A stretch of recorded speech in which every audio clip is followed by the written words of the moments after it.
اعوذ باللہ من الشیطان اللعین الرجیم بسم اللہ الرحمن الرحیم رب اشرح لی صدری ویسر لی امری واحلل عقدۃ من لسانی یفقهوا قولی ان اللہ وملائکتہ یصلون علی النبی یا ایھا الذین آمنوا صلوا علیہ وسلموا تسلیما اللہم صل علی محمد وآل محمد۔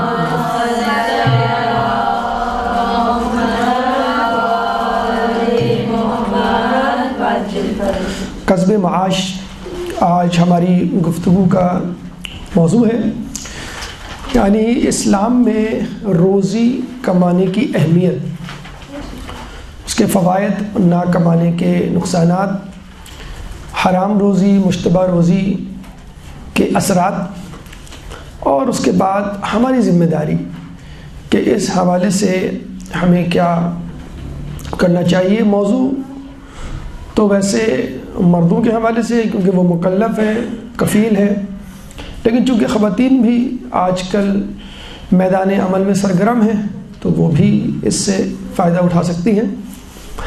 گفتگو ہماری چند مراحل پر مشتمل ہوگی۔ پہلا مرحلہ مقدمات، کہ جس سے آپ کو اس موضوع کی اہمیت کو سمجھنے میں آسانی ہوگی۔ دوسرا مرحلہ ہے منقولات، یعنی نقل شدہ مواد، جو کہ آیات قرآنی کی صورت میں بھی ہو سکتا ہے، روایت معصومین کی صورت میں بھی، اور حکایات، یعنی واقعات جن کی روشنی میں ہم اس موضوع یعنی کسب معاش، روزی کمانے کے حوالے سے اس کی اہمیت، فائدے، نقصان اور اثرات کو سمجھ سکتے ہیں۔ تیسرا مرحلہ معقولات، یعنی عقل کیا کہتی ہے اس حوالے سے، اور دنیا میں کسب معاش کے حوالے سے اقوام کا کیا رویہ ہے، کیا ایٹیچیوڈ ہے، اور اس کا نتیجہ کیا ہے، ہمارا کیا کنٹریبیوشن ہے اس عالمی یا مقامی طور پر معاش کے حوالے سے اپنی حصہ داری میں، اور آخر میں حاصلات، یعنی بحیثیت فرد، بحیثیت مومن ہماری کیا ذمہ داری ہے کہ اب ہم اپنی حکمت عملی کو کس طرح ترتیب دیں کہ ہم کسب معاش میں اپنا حصہ ڈال سکیں یا رزق حلال کما سکیں۔ تو آئیے ہم اپنی گفتگو کے پہلے مرحلے کی طرف چلتے ہیں، اور وہ ہے مقدمات۔ ایک درود پڑھ دیں محمد والے محمد۔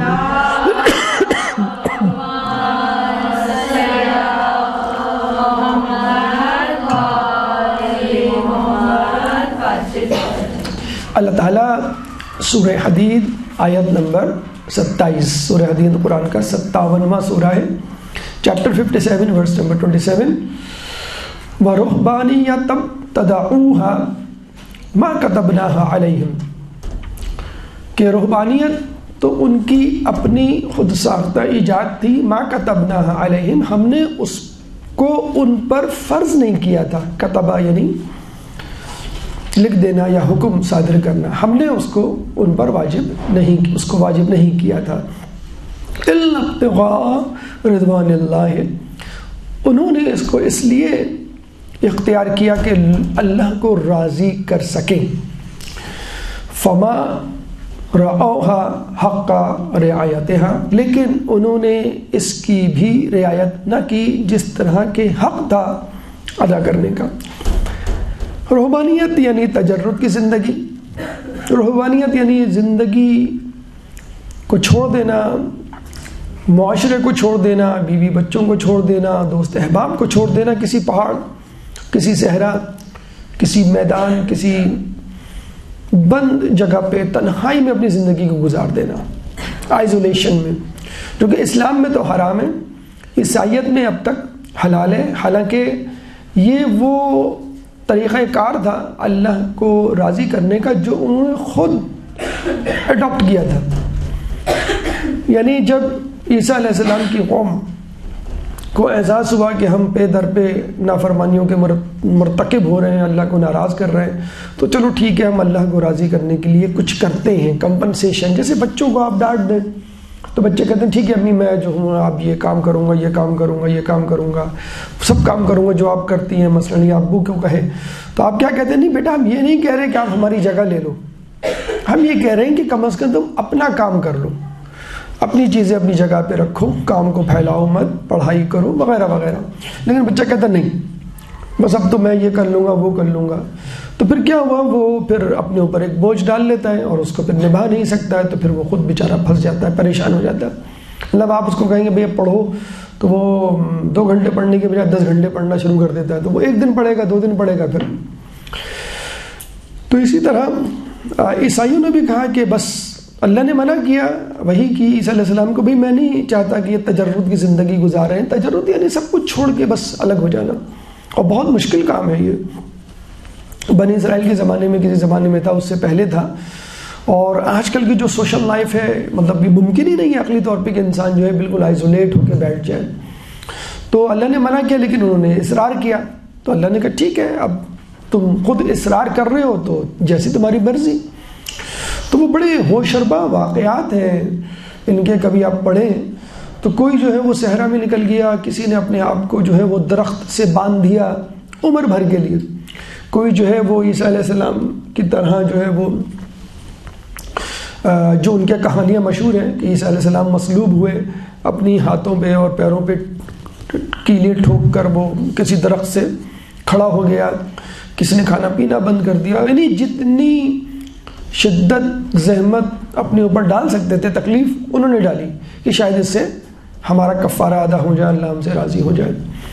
تو بلکہ اگر آپ تھوڑا سا اس کی ہسٹری میں جائیں تو آپ کو معلوم ہوگا کہ جب یہ کونے کونے پہ پھیلے، تنہا ہوئے، تو آپ کو معلوم ہے انسان جب تنہا ہوتا ہے تو سائیکولوجیکل ڈس آرڈر کا شکار ہو جاتا ہے.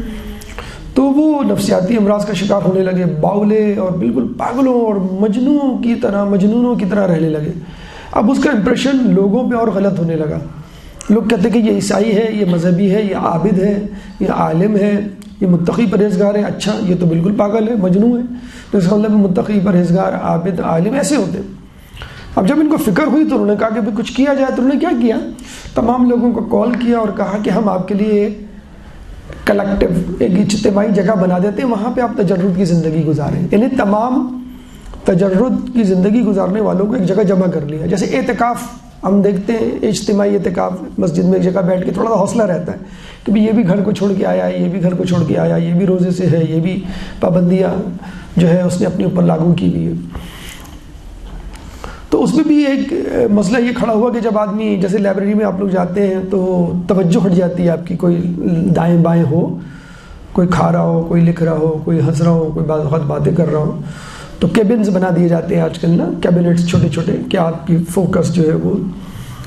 تو جب ان کو یہ احساس ہوا کہ بھائی ادھر ادھر دیکھنے سے ہماری توجہ ہوتی ہے، تو انہوں نے ایک خاص قسم کا جو ہے وہ ڈریس سلوایا جس میں آج کل آپ نے دیکھا ہو نوجوان پہنتے ہیں ہوڈی، ہوڈ والا جیکٹ، جس میں جو ہے وہ آپ اوپر سے وہ ڈال لیتے ہیں ٹوپی، اور پھر زیادہ اگر سردی نہ ہو تو آپ اس کو پیچھے کر لیتے ہیں. تو یہ بیسیکلی وہاں سے ہو کر آیا ہے یہ جو ہوڈ والا جیکٹ اور ہوڈی ہے. خیر آج کل پہننے میں کوئی ممانعت نہیں، کیونکہ لوگ اس لیے نہیں پہن رہے کہ ہم ان کو فالو کر رہے ہیں. جیسے ٹائی کے بارے میں کچھ مجتہدین کا ہے کہ ہم ان کو نہیں فالو کر رہے ہیں. بہرحال تو یہ بیسیکلی ہوڈ والا جیکٹ یا ہوڈیز جو ہیں وہ بیسیکلی وہاں سے آئی تھی کہ بس آپ کی جو ہے وہ فوکس. آج کل بہت سارے مجرمین جو ہیں جو پکڑے جاتے ہیں، تو ایک زمانے میں تھا کہ ایک درود پڑھ دے محمد والے محمد، اللہم صلی علی.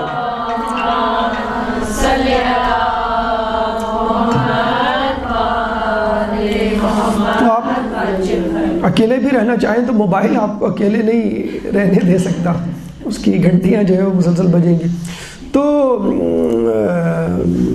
جسے کہتے ہیں کہ اپنے آپ کو آئسولیٹ کرنے کے لیے انہوں نے ایک نیا ایک وہ بنا لیا. بہرحال لیکن وہ حق نہیں ادا کر سکے. واقعی بہت مشکل کام تھا جو انہوں نے زبردستی اپنے ذمہ لیا تھا. بالکل ایسے ہی ہے 5ویں کلاس کا ایک اسٹوڈنٹ فیل ہو جائے ایگزام میں، اس کو ڈانٹ پڑے، وہ کہے گا ٹھیک ہے میں کلاس 6 کا بھی ایگزام دوں گا. تو یہ ایک زبردستی کی پریشانی ہے، زحمت ہے اپنے اوپر ڈالنا. تو اللہ تعالیٰ نے فوراً کہہ دیا فما رعوها حق رعایتها، کہ انہوں نے اس کا حق نہیں دی کہ ادا کیا جیسے ادا کرنا چاہیے تھا. اللہ کو معلوم ہے کتنا آپ جو ہے سہ سکتے ہیں. لا یکلف اللہ نفسا الا وسعها، اللہ تعالیٰ تو خود کسی پہ اس کی استطاعت سے زیادہ بوجھ نہیں ڈالتا آزمائش امتحان. تو لیکن پھر بھی وہ باز نہیں آئے، چلتے رہے. آج بھی عیسائی دنیا کا یہ حال ہے، اور اسی تجرد کی زندگی نے ان کے مذہب کو کھوکھلا بنا دیا ہے. تو اب ہوا کیا فیصلہ جسے کہتے ہیں، وہ یہ ہوا کہ بھائی جو یہ کر سکتے ہیں وہ کریں، جو یہ نہیں کر سکتے وہ نہ کریں. یعنی جو خواص ہیں، یعنی جو علماء طلباء یا ہماری زبان میں حوزے کے اسٹوڈنٹس ہیں وہ کریں اور باقی لوگ نہ کریں. تو آج بھی جو پریسٹ ہیں ان کے مثلاً وہ شادی نہیں کرتے، ننز جو ہیں وہ ان کی شادیاں نہیں کرتی، وہ بس ایک الگ تھلگ تجرد کی زندگی جو ہے وہ گزار رہے ہیں. لیکن اس کا بھی بھانڈا پھوٹ چکا ہے. پیڈو فائل کیس اسکینڈلز اور دیگر چیزیں امریکہ میں اور دیگر جگہوں پہ اتنی عام ہو چکی ہیں کہ اب ان کا تقوی بھی، اس کے تقوی کا پردہ بھی جو ہے وہ اب چاک ہو چکا ہے. دوسری طرف جو عوام ہے اس نے کہا کہ ارے اس طرح کی زندگی یہ تو ہم نہیں گزار سکتے، ہم تو ایسے نہیں بن سکتے. تو ان کو کہا کہ ٹھیک ہے آپ ایسا کریں، جتنے گناہ کرنے کریں، آپ ہفتے کے دن آ جایا کریں. اور کنفیشن ایک لفظ استعمال کرتے ہیں وہ، کہ وہاں آ کر بتا دیا کریں میں نے یہ گناہ کیا، اتنے پیسے دیا کریں اور چلے جایا کریں. تو ایک روٹین بن گیا. اب تو خیر یہ اکاؤنٹ میں ٹرانسفر ہو جاتی ہے آپ کی نیٹ بینکنگ کے تھرو، تو وہ جانے کی بھی ضرورت نہیں ہے، اور کنفیسڈ لکھ کے ریگریٹڈ لکھ کے وہ SMS کر دیتے ہوں گے. بہرحال تو وہاں پہ اب ایکسٹریمز ہیں دو. ایک وہ ایکسٹریم ہے جو تجرد کی زندگی گزار رہی ہے، شادی نہیں کر رہی ہے، آئزولیٹ ہے. ایک وہ جو ہے بالکل مادر پدر آزاد ہے، وہ تو کہتے ہیں ہم بھی نہیں شادی کر رہے ہیں ان کی طرح، لیکن بس دونوں میں تھوڑا سا فرق ہے.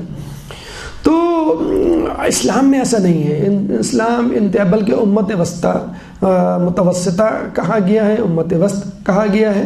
اور رسول اللہ نے پوری زندگی اسی اعتدال پسندی کا ثبوت دیا ہے.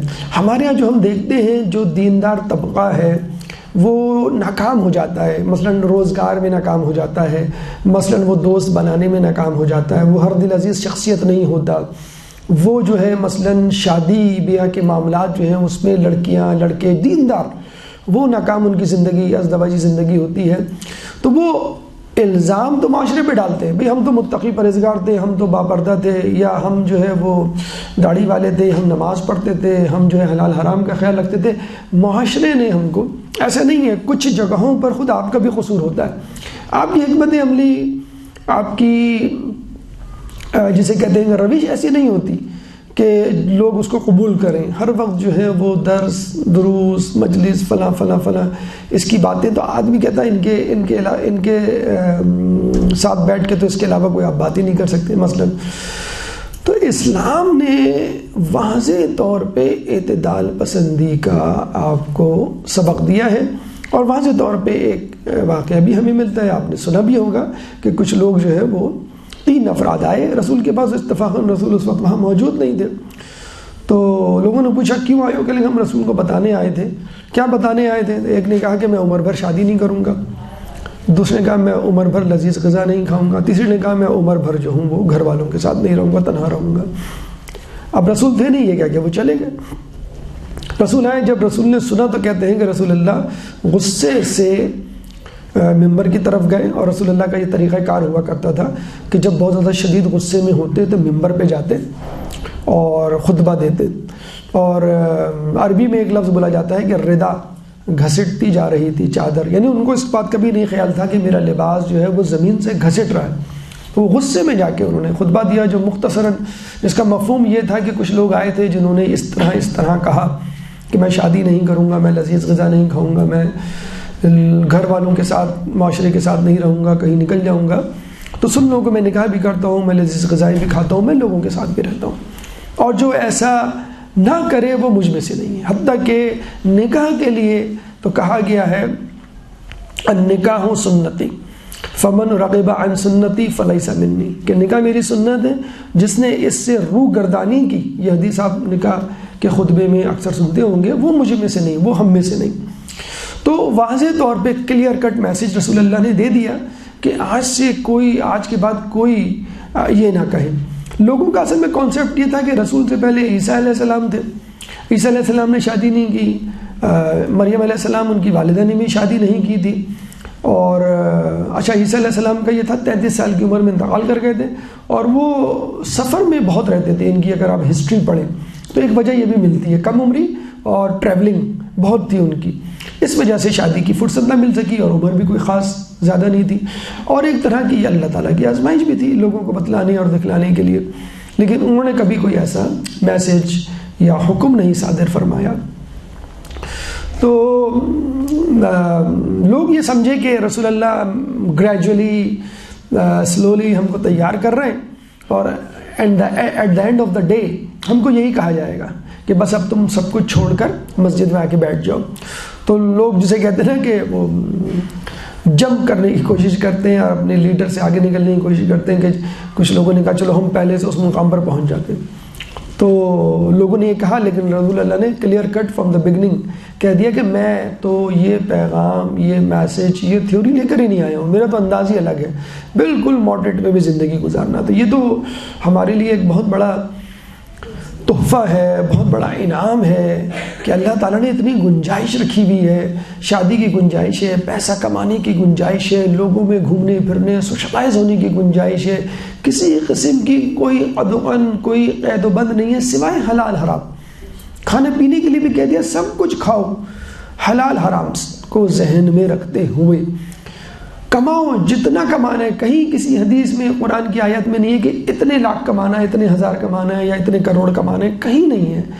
اپنی ضرورت کے مطابق، اپنی شان کے مطابق جسے کہتے ہیں کمانا، یہ اب آپ کا اپنا تجزیہ ہونا چاہیے، اپنی ضرورت۔ اب آپ ڈیسائیڈ کریں کہ آپ کو کتنا کمانا ہے اور کیا آپ کا اسٹیٹس ہے، کیا آپ کی شان ہے۔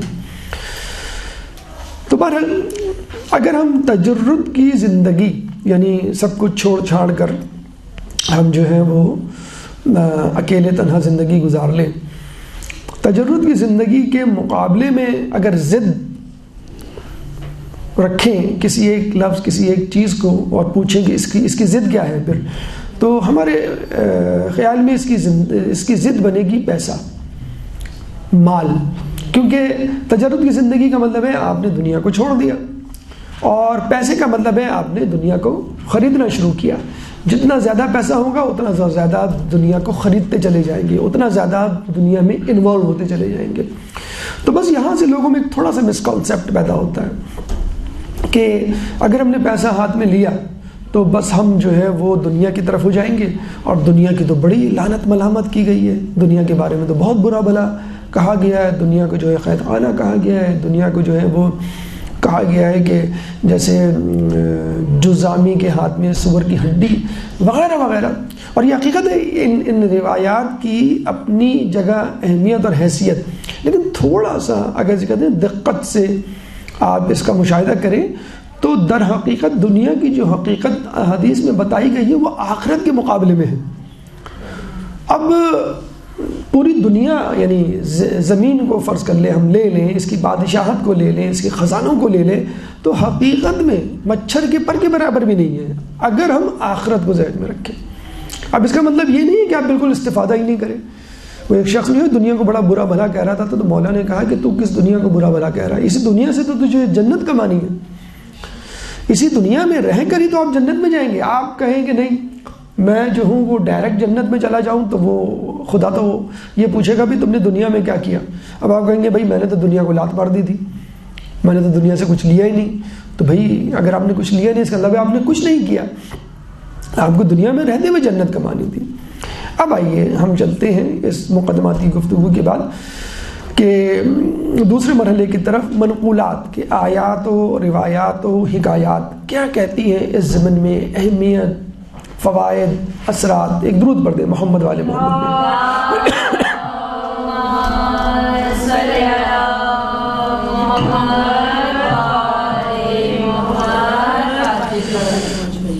ایک آیت تو آپ نے مقدمے میں سن لی، سورہ حدید آیت نمبر 27۔ اس کے علاوہ سورہ نساء آیت نمبر 29۔ سورہ نساء قرآن کا 4واں سورہ ہے کہ جس میں اللہ تعالیٰ فرماتا ہے یا ایھا الذین آمنوا لا تأکلوا اموالکم بینکم بالباطل الا ان تکونوا تجارۃ عن تراض منکم۔ یا ایھا الذین آمنوا، اے وہ لوگوں جو ایمان لائے ہو، لا تأکلوا اموالکم بینکم بالباطل، نہ کھاؤ ایک دوسرے کے مال باطل طریقے سے. اب یہ بہت بڑا جملہ ہے, بہت بڑا لفظ ہے, اس میں بہت ساری چیزیں آ جاتی ہیں. حرام طریقے سے. الا ان تکونوا تجارتا تراض منکم, ہاں اگر تم تجارت کرو اور باہمی رضامندی سے کچھ کماؤ, اس کی بالکل اجازت ہے, تجارت کی یا کاروبار کی یا بزنس کی. بلکہ تجارت کے حوالے سے تو ہم یہاں پہ روایت میں جو آیا ہے وہ بتلا دیں کہ دنیا میں 10 میں سے 9 حصے تجارت میں. تجارت یعنی ٹریڈنگ یعنی آپ نے ایک چیز ایک جگہ سے اٹھائی اور دوسری جگہ لے جا کے بیچ دی. اب چاہے وہ اپنے ملک سے دوسرے ملک ہو, چاہے آپ اپنے ہی ملک میں ایک شہر سے دوسرے شہر, یا اپنے ہی شہر میں ایک جگہ سے دوسری جگہ, یعنی آپ بولٹن مارکیٹ سے مال لے کر آئے اور اپنے محلے کی دکان پہ کرانہ جنرل اسٹور پہ لا کے بیچ دی. یہ تجارت جس کے بارے میں کہا گیا ہے, جس میں آج کل جو ہے وہ یہودیوں کا قبضہ ہو چلا ہے, اس کی ابھی تفصیل آگے آئے گی. تو واضح طور پہ ایک ڈکلیریشن ہے کہ جو کلیہ رول آف تھم جو بتایا گیا ہے وہ یہ کہ باطل طریقے, حرام طریقے سے نہیں کمانا ہے, تجارت سے. مثال دے کر کہا ہے تجارت, ورنہ اور بھی چیزیں ہو سکتی ہیں. سروسز, ٹیچرز جیسے ہوتے ہیں, ڈاکٹرز ہوتے ہیں, یہ اپنی سروسز دے رہے ہوتے ہیں, سروسز کے عوض جو ہے وہ کچھ لے رہے ہوتے ہیں. اس کے بعد متفرقہ طور پر مختلف مقامات پر نام لے کر بھی بتا دیا ہے کہ بھی یہ چیزیں مثلا حرام ہیں. مثلا ربا, سود کے بارے میں سورہ بقرہ آیت نمبر 278 279 میں واضح طور پہ بتا دیا ہے کہ ربا جو ہے حرام ہے, اور سود بالکل ایسا ہے ربا کہ جیسے آپ اللہ اور اس کے رسول سے جنگ کریں. اسی طرح جوا, سٹے بازی, گیمبلنگ, جس کی مختلف شکلیں آج کل مارکیٹ میں آ گئی ہیں. اسپورٹس میں گیمبلنگ ہوتی ہے, ویسے شرطیں لوگ لگا رہے ہوتے ہیں, تو وہ الگ تفصیل ہے. تو اس کے لیے بھی اللہ تعالیٰ سورہ بقرہ ہی میں آیت نمبر 219 میں میسر یعنی جوا یا سٹے بازی جو ہے وہ حرام ہے. اس کے علاوہ کاروبار میں کسی بھی قسم کی کمی بیشی یعنی ناپ تول میں کمی, ویل للمطففین, سورہ مطففین کی آیت نمبر 1 کہ وائے ہو, لعنت ملامت کی گئی ان لوگوں پر جو ہے ناپ تول میں کمی کرتے ہیں. اور یہ بھی مختلف طریقوں سے, مختلف انداز سے ہمارے معاشرے میں رائج ہے, آپ اس کو دیکھ سکتے ہیں. تو یہ تو ایک اختصار کے ساتھ آپ کو ہم نے بتا دیا. مثلا سود کے بارے میں بتا دیا گیا, مثلا جوئے کے بارے میں بتا دیا گیا, مثلا ناپ تول میں کمی کے حوالے سے بتا دیا گیا کہ یہ سب نہیں کرنا ہے. اور بھی دیگر چیزیں ہیں. ہاں تجارت مثلا یا اس جیسی اور چیزیں جن میں باہمی رضامندی ہو, تراض منکم, ایک دوسرے کے ساتھ ایگریمنٹ ہو خرید و فروخت کا, اور حلال ہو, حلال چیزوں کا ہو, تو وہ آپ کر سکتے ہیں, اس میں کوئی قباحت نہیں ہے. تو ان آیات کے بعد ہم روایات کی طرف چلتے ہیں کہ روایات میں حلال روزی, کسب معاش کی کیا اہمیت ہے. دیکھیے روایات کے مطابق ایمان لانے کے بعد سب سے اہم کام حلال روزی کی تلاش. کیوں؟ بہت واضح ہے کہ انسان 2 چیزوں کو مرکب ہے, جسم اور روح. جسم کمتر ہے, روح برتر ہے.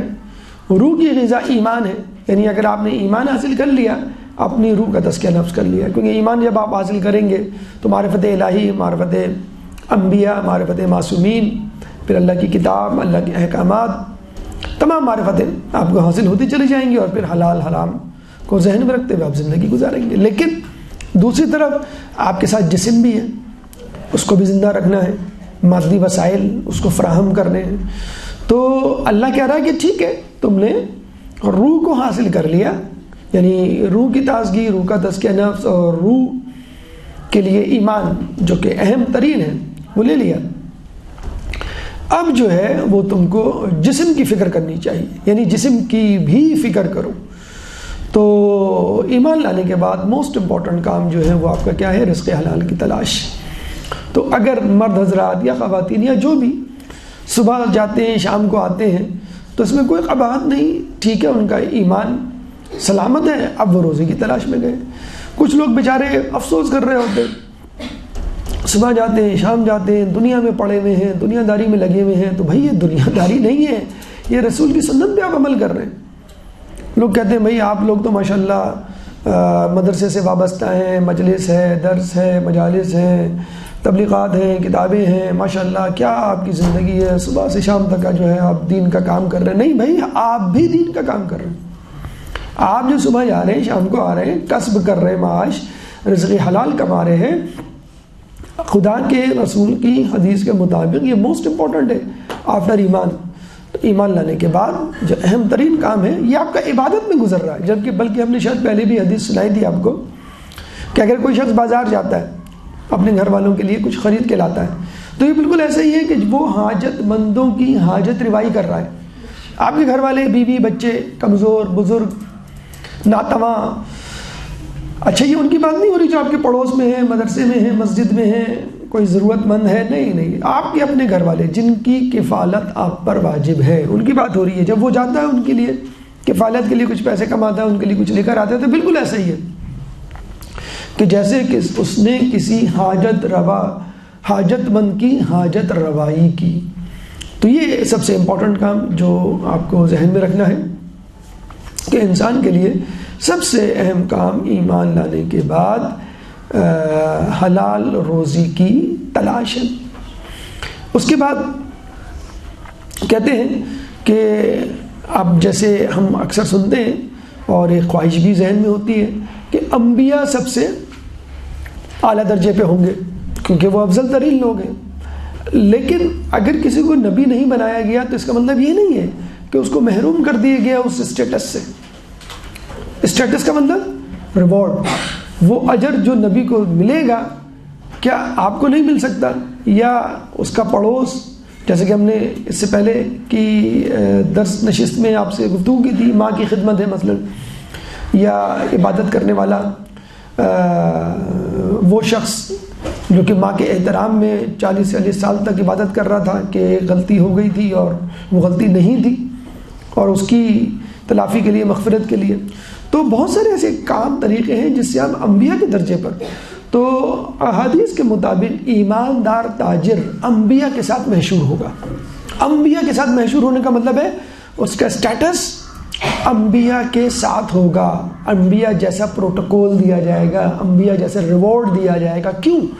اللہ تعالیٰ نے کہ حالانکہ ہمارے یہاں تو جو کاروباری طبقہ ہے اس کو تو بہت زیادہ لعنت ملامت کی جاتی ہے کہ بھئی یہ دنیا میں پڑے ہوئے ہیں، یہ تو بس جہنمی ہیں، ان کو تو ہوش نہیں ہے۔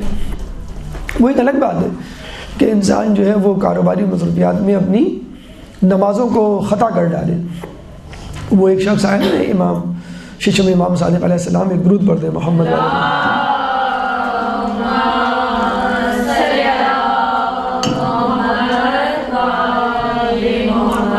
کہ میں فلاں کام کرنا چاہتا ہوں، امام نے منع کر دیا۔ 1 سال بعد آیا اور کہا امام مجھے بڑا فائدہ ہوا ہے، میں نے فلاں کام کیا، تجارت کی، وہاں گیا، یہ منافع ہوا، حالانکہ آپ نے منع کیا تھا۔ تو امام نے کہا کہ یہ بتا کہ تو فلاں دن فلاں مقام پر تھا اور تجارت میں مصروف تھا، خرید و فروخت میں مشغول تھا، تیری ظہر کی نماز قضا ہو گئی تھی اسی مصروفیت میں اور تجھے پتہ نہیں چلا۔ اس نے کہا ہاں یہ تو ہوا تھا۔ کہنے بس اسی ظہر کی نماز کی قضا ہونے کے خدشے کے پیش نظر میں نے تجھے یہ کام کرنے سے منع کیا تھا۔ اب بتائیں پورے سال ایک ظہر کی نماز قضا ہونے کے خدشے کے پیش نظر امام نے منع کیا تھا اس کو۔ تو وہ ان لوگوں کی ہم بات نہیں کر رہے کہ جو کاروبار میں اس طرح مصروف ہیں کہ جن کو ہوش ہی نہیں ہے حلال حرام کا، ان کی بات ہو رہی ہے جن کو حلال حرام کا ہوش ہے، وہ انبیاء کے ساتھ اس طرح محشور ہوں گے۔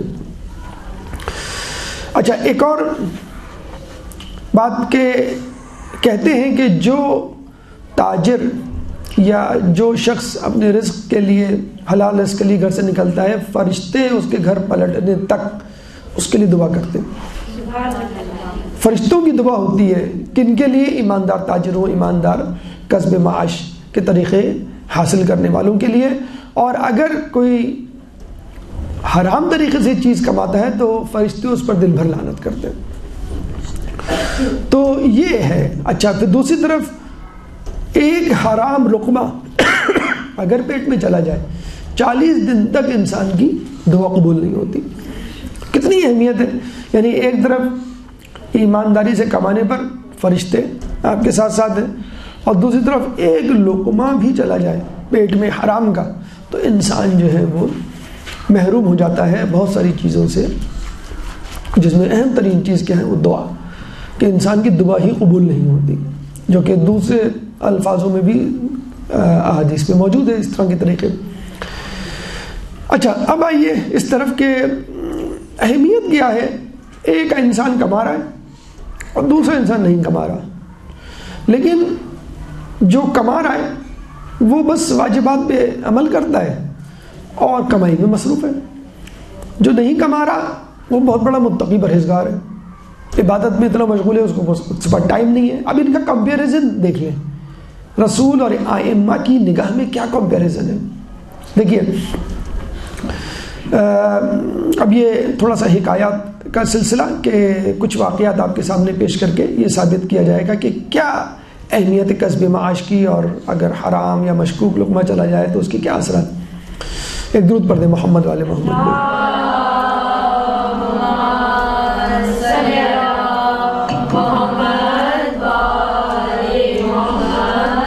کچھ لوگ سفر سے واپسی پر آئے اور رسول سے کہنے لگے، سفر کی رودات لوگ اس زمانے میں سنایا کرتے، آج کل بھی ایسا ہوتا ہے. تو ایک شخص کی بڑی تعریف کرنے لگے لوگ، یا رسول اللہ فلاں شخص تو بہت ہی بہترین آدمی ہے. کیوں بھئی؟ وہ تو ہر وقت عبادت میں مصروف رہتا تھا، نماز پڑھتا رہتا تھا، تسبیح پڑھتا رہتا تھا، ذکر تلاوت، اس کو کوئی کام ہی نہیں تھا. تو رسول نے کہا پھر اس کے حصے کا کام کون کرتا تھا؟ یعنی کھانا پکانا، کھلانا، یا کپڑے دھونا، یا اس کی ضروریات زندگی. تو لوگوں نے کہا ہم کیا کرتے تھے، وہ بس اپنی عبادت میں مصروف رہتا تھا، ہم نہیں چاہتے تھے بیچارہ وہ ڈسٹرب ہو، اور وہ کچھ نہیں کہتا تھا، ہم خوشی خوشی کرتے تھے، اچھا ہے ہمارے لیے دعا بھی کرتا تھا. اور تو رسول نے کہا پھر تو تم اس سے اچھے ہوئے. دیکھا آپ نے کمپیریزن. اور یہ ہمارے معاشرے میں بھی ایسی مثالیں آپ کو مل جائیں گی کہ ایک جو ہے وہ بس دینداری، روزہ، نماز، شب بیداری سب میں لگے ہوئے، لیکن کام کاج کے حوالے سے بالکل جسے کہتے کہ پیچھے. اور دوسرا آدمی دیندار نہیں ہے، دیندار اتنا نہیں ہے کہ مطلب واجبات ادا کر رہا ہے، حرام میں مبتلا نہیں ہو رہا، لیکن صبح شام مصروف ہے. ان لوگوں کا کمپیریزن ہم بتا رہے ہیں. اسی طرح امام شیعہ کے پاس بھی ایک شخص آیا اور ایک شخص کی تعریف کرنے لگا اپنے خاندان میں. تو بڑا متقی، بڑا پرہیزگار، بڑا عابد، مطالعہ کرنے والا، تلاوت کرنے والا، ذکر کرنے والا. امام نے کہا تو پھر اس کا روزگار. تو امام اس نے کہا کہ ہم رشتہ دار مل کر اس کی روزی کا بندوبست کرتے ہیں اور ہم اس کو جو ہے وہ ہدیہ یا کچھ تحفہ دے دیتے ہیں، بس وہ اس کے لیے کافی ہوتا ہے. تو امام نے کہا پھر تم لوگ اس سے اچھے ہوئے. یعنی سفر میں ہو، حضر میں ہو، میدان میں ہو یا گھر میں ہو، اگر آپ کسی پہ بوجھ بن رہے ہیں تو جو آپ کو کھلا رہا ہے وہ آپ سے زیادہ افضل ہے. بلکہ اس سے بھی زیادہ شدید بات تو امام علی نے کی تھی، جس کو سن کر انسان جو ہے وہ کام چاہتا ہے. کہ ایک دفعہ وہ کوفے کی مسجد میں داخل ہوئے تو دیکھیں کچھ لوگ جو ہے وہ کھڑے ہوئے نماز پڑھ رہے ہیں، عبادت کر رہے ہیں. مولا علی واپس چلے گئے. شام کو آئے تو دیکھا تقریباً اسی انداز سے وہ بیٹھے ہوئے اور نماز پڑھ رہے ہیں اور عبادت کر رہے ہیں. تو مولا نے کہا کہ یہ کون لوگ ہیں؟ تو کہا کہ یہ کوفے کے عابد ہیں. تو مولا نے کہا کہ ان کے کھانے پینے کا بندوبست کون کرتا ہے؟ تو لوگوں نے کہا کہ ہم لوگ خود کرتے ہیں، جو لوگ نماز پڑھنے آتے ہیں وہ کچھ نہ کچھ کھانا پینا دیگر چیزیں ان کو دے دیتے ہیں، پیسے وغیرہ. تو مولا علی نے کہا کہ ان سے بہتر کوفے کے کتے ہیں. کہاں کوفے کے عابد، ایسے عابد کہ ان کو کچھ دینا، ان کی مدد کرنا آپ کے لیے قابل فخر ہو، یعنی عوام الناس کے لیے. اور کہاں کہا جا رہا ہے کہ ان سے بہتر کوفے کے کتے ہیں. اتنا جسے کہتے ہیں کہ سخت جواب دیا. ابھی میں کچھ عرصے پہلے ایک میسیج پڑھ رہا تھا، کم و بیش ایسا ہی جو ہے وہ میسیج سرکولیٹ ہو رہا تھا کہ ایک پیر صاحب تھے، ان کا آستانہ تھا، لوگ آتے تھے ان سے دعائیں کرواتے تھے، تعویذ لیتے تھے، ذکر اذکار وغیرہ، اور پھر ایک چندے کا صندوق ہوتا تھا، اس میں پیسے ڈال کے چلے جاتے تھے. یعنی ان کی روزی روٹی یہ تھی. تو ایک دفعہ اپنے مریدین کے ساتھ بیٹھے ہوئے تھے، لوگوں نے ان سے پوچھا کہ بھئی آپ اس مقام پر کیسے پہنچے؟ اللہم صلی علی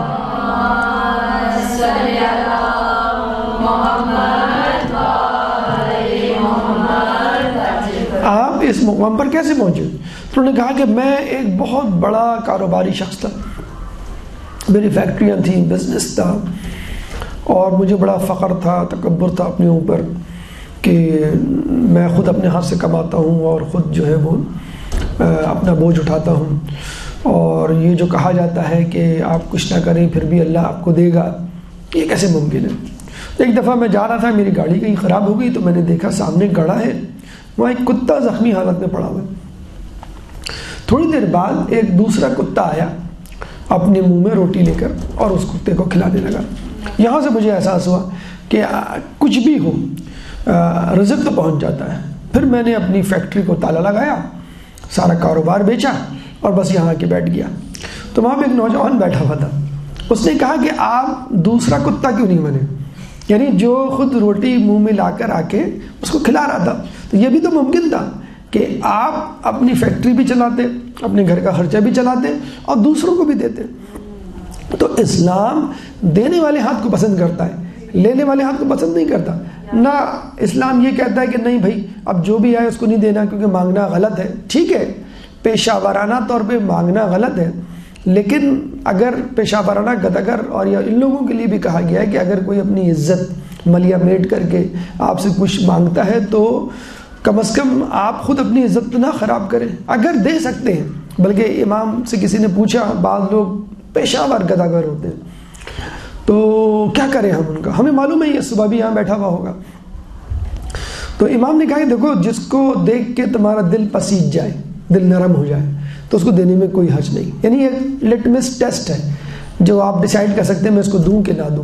بہرحال کہنے کا مقصد یہ ہے ٹھیک ہے اللہ دے گا۔ آپ مولا علی سے کسی نے پوچھا کہ اگر میں کھڑکی دروازے بند کر کے بیٹھ جاؤں تو میرا رزق کہاں سے آئے گا؟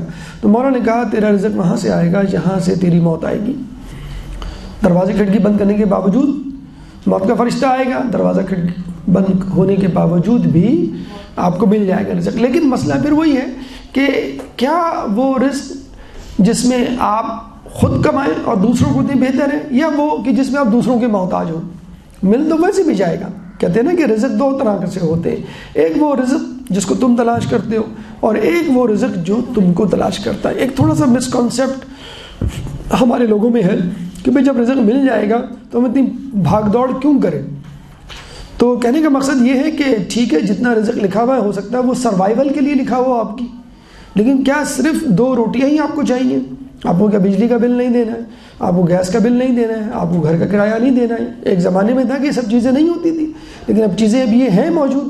اب آپ کہیں بھائی 2 روٹی ہے یا رزق جو ہے ہو سکتا ہے سسٹیننس، سروائیول یا بقا یا زندگی کی ڈور باقی رہے سانس کی جسے کہتے ہیں روانی، اس کو برقرار رکھنے کے لیے ہو، باقی چیزیں آپ کو خود کرنی ہو، اور اس میں کوئی قباحت اور کوئی برائی نہیں۔ اگر آپ کہیں کہ میرے پاس کچھ اچھا ہو، اچھا موبائل، اچھے کپڑے، اچھا فرنیچر، اچھی گاڑی، اچھے گھر، اچھے کمرے، کارپیٹ، مطلب اس میں کوئی ایسی قباحت نہیں، بلکہ خود جو ہے رسول سے کسی نے آگے پوچھا کہ انسان چاہتا ہے اس کا تسمہ، جوتا، کپڑے اچھے ہوں، رسول نے کہا اس میں کوئی قباحت نہیں۔ بلکہ ایک بزرگ سے کسی نے پوچھا کہ کیا دنیا کی محبت اپنے دل میں رکھنا برا ہے؟ تو بزرگ نے کہا قطعی نہیں، بشرط یہ کہ خدا کی محبت اس پر غالب رہے۔ یعنی آپ دنیا سے محبت کریں لیکن خدا، آدمی اپنی بیوی بچوں سے، شوہر سے، گھر والوں سے بھی تو محبت کرتا ہے، لیکن جب اللہ تعالیٰ آپ کو نماز کے لیے بلاتا ہے تو آپ سب کچھ چھوڑ دیتے ہیں۔ کیوں؟ اللہ بلا رہا ہے۔ اللہ تعالیٰ جب جہاد کے لیے بلاتا ہے تو مرد جو ہے تمام چیزیں چھوڑ کر، جب امام زمانہ عجل اللہ تعالیٰ فرجک اللہم صلی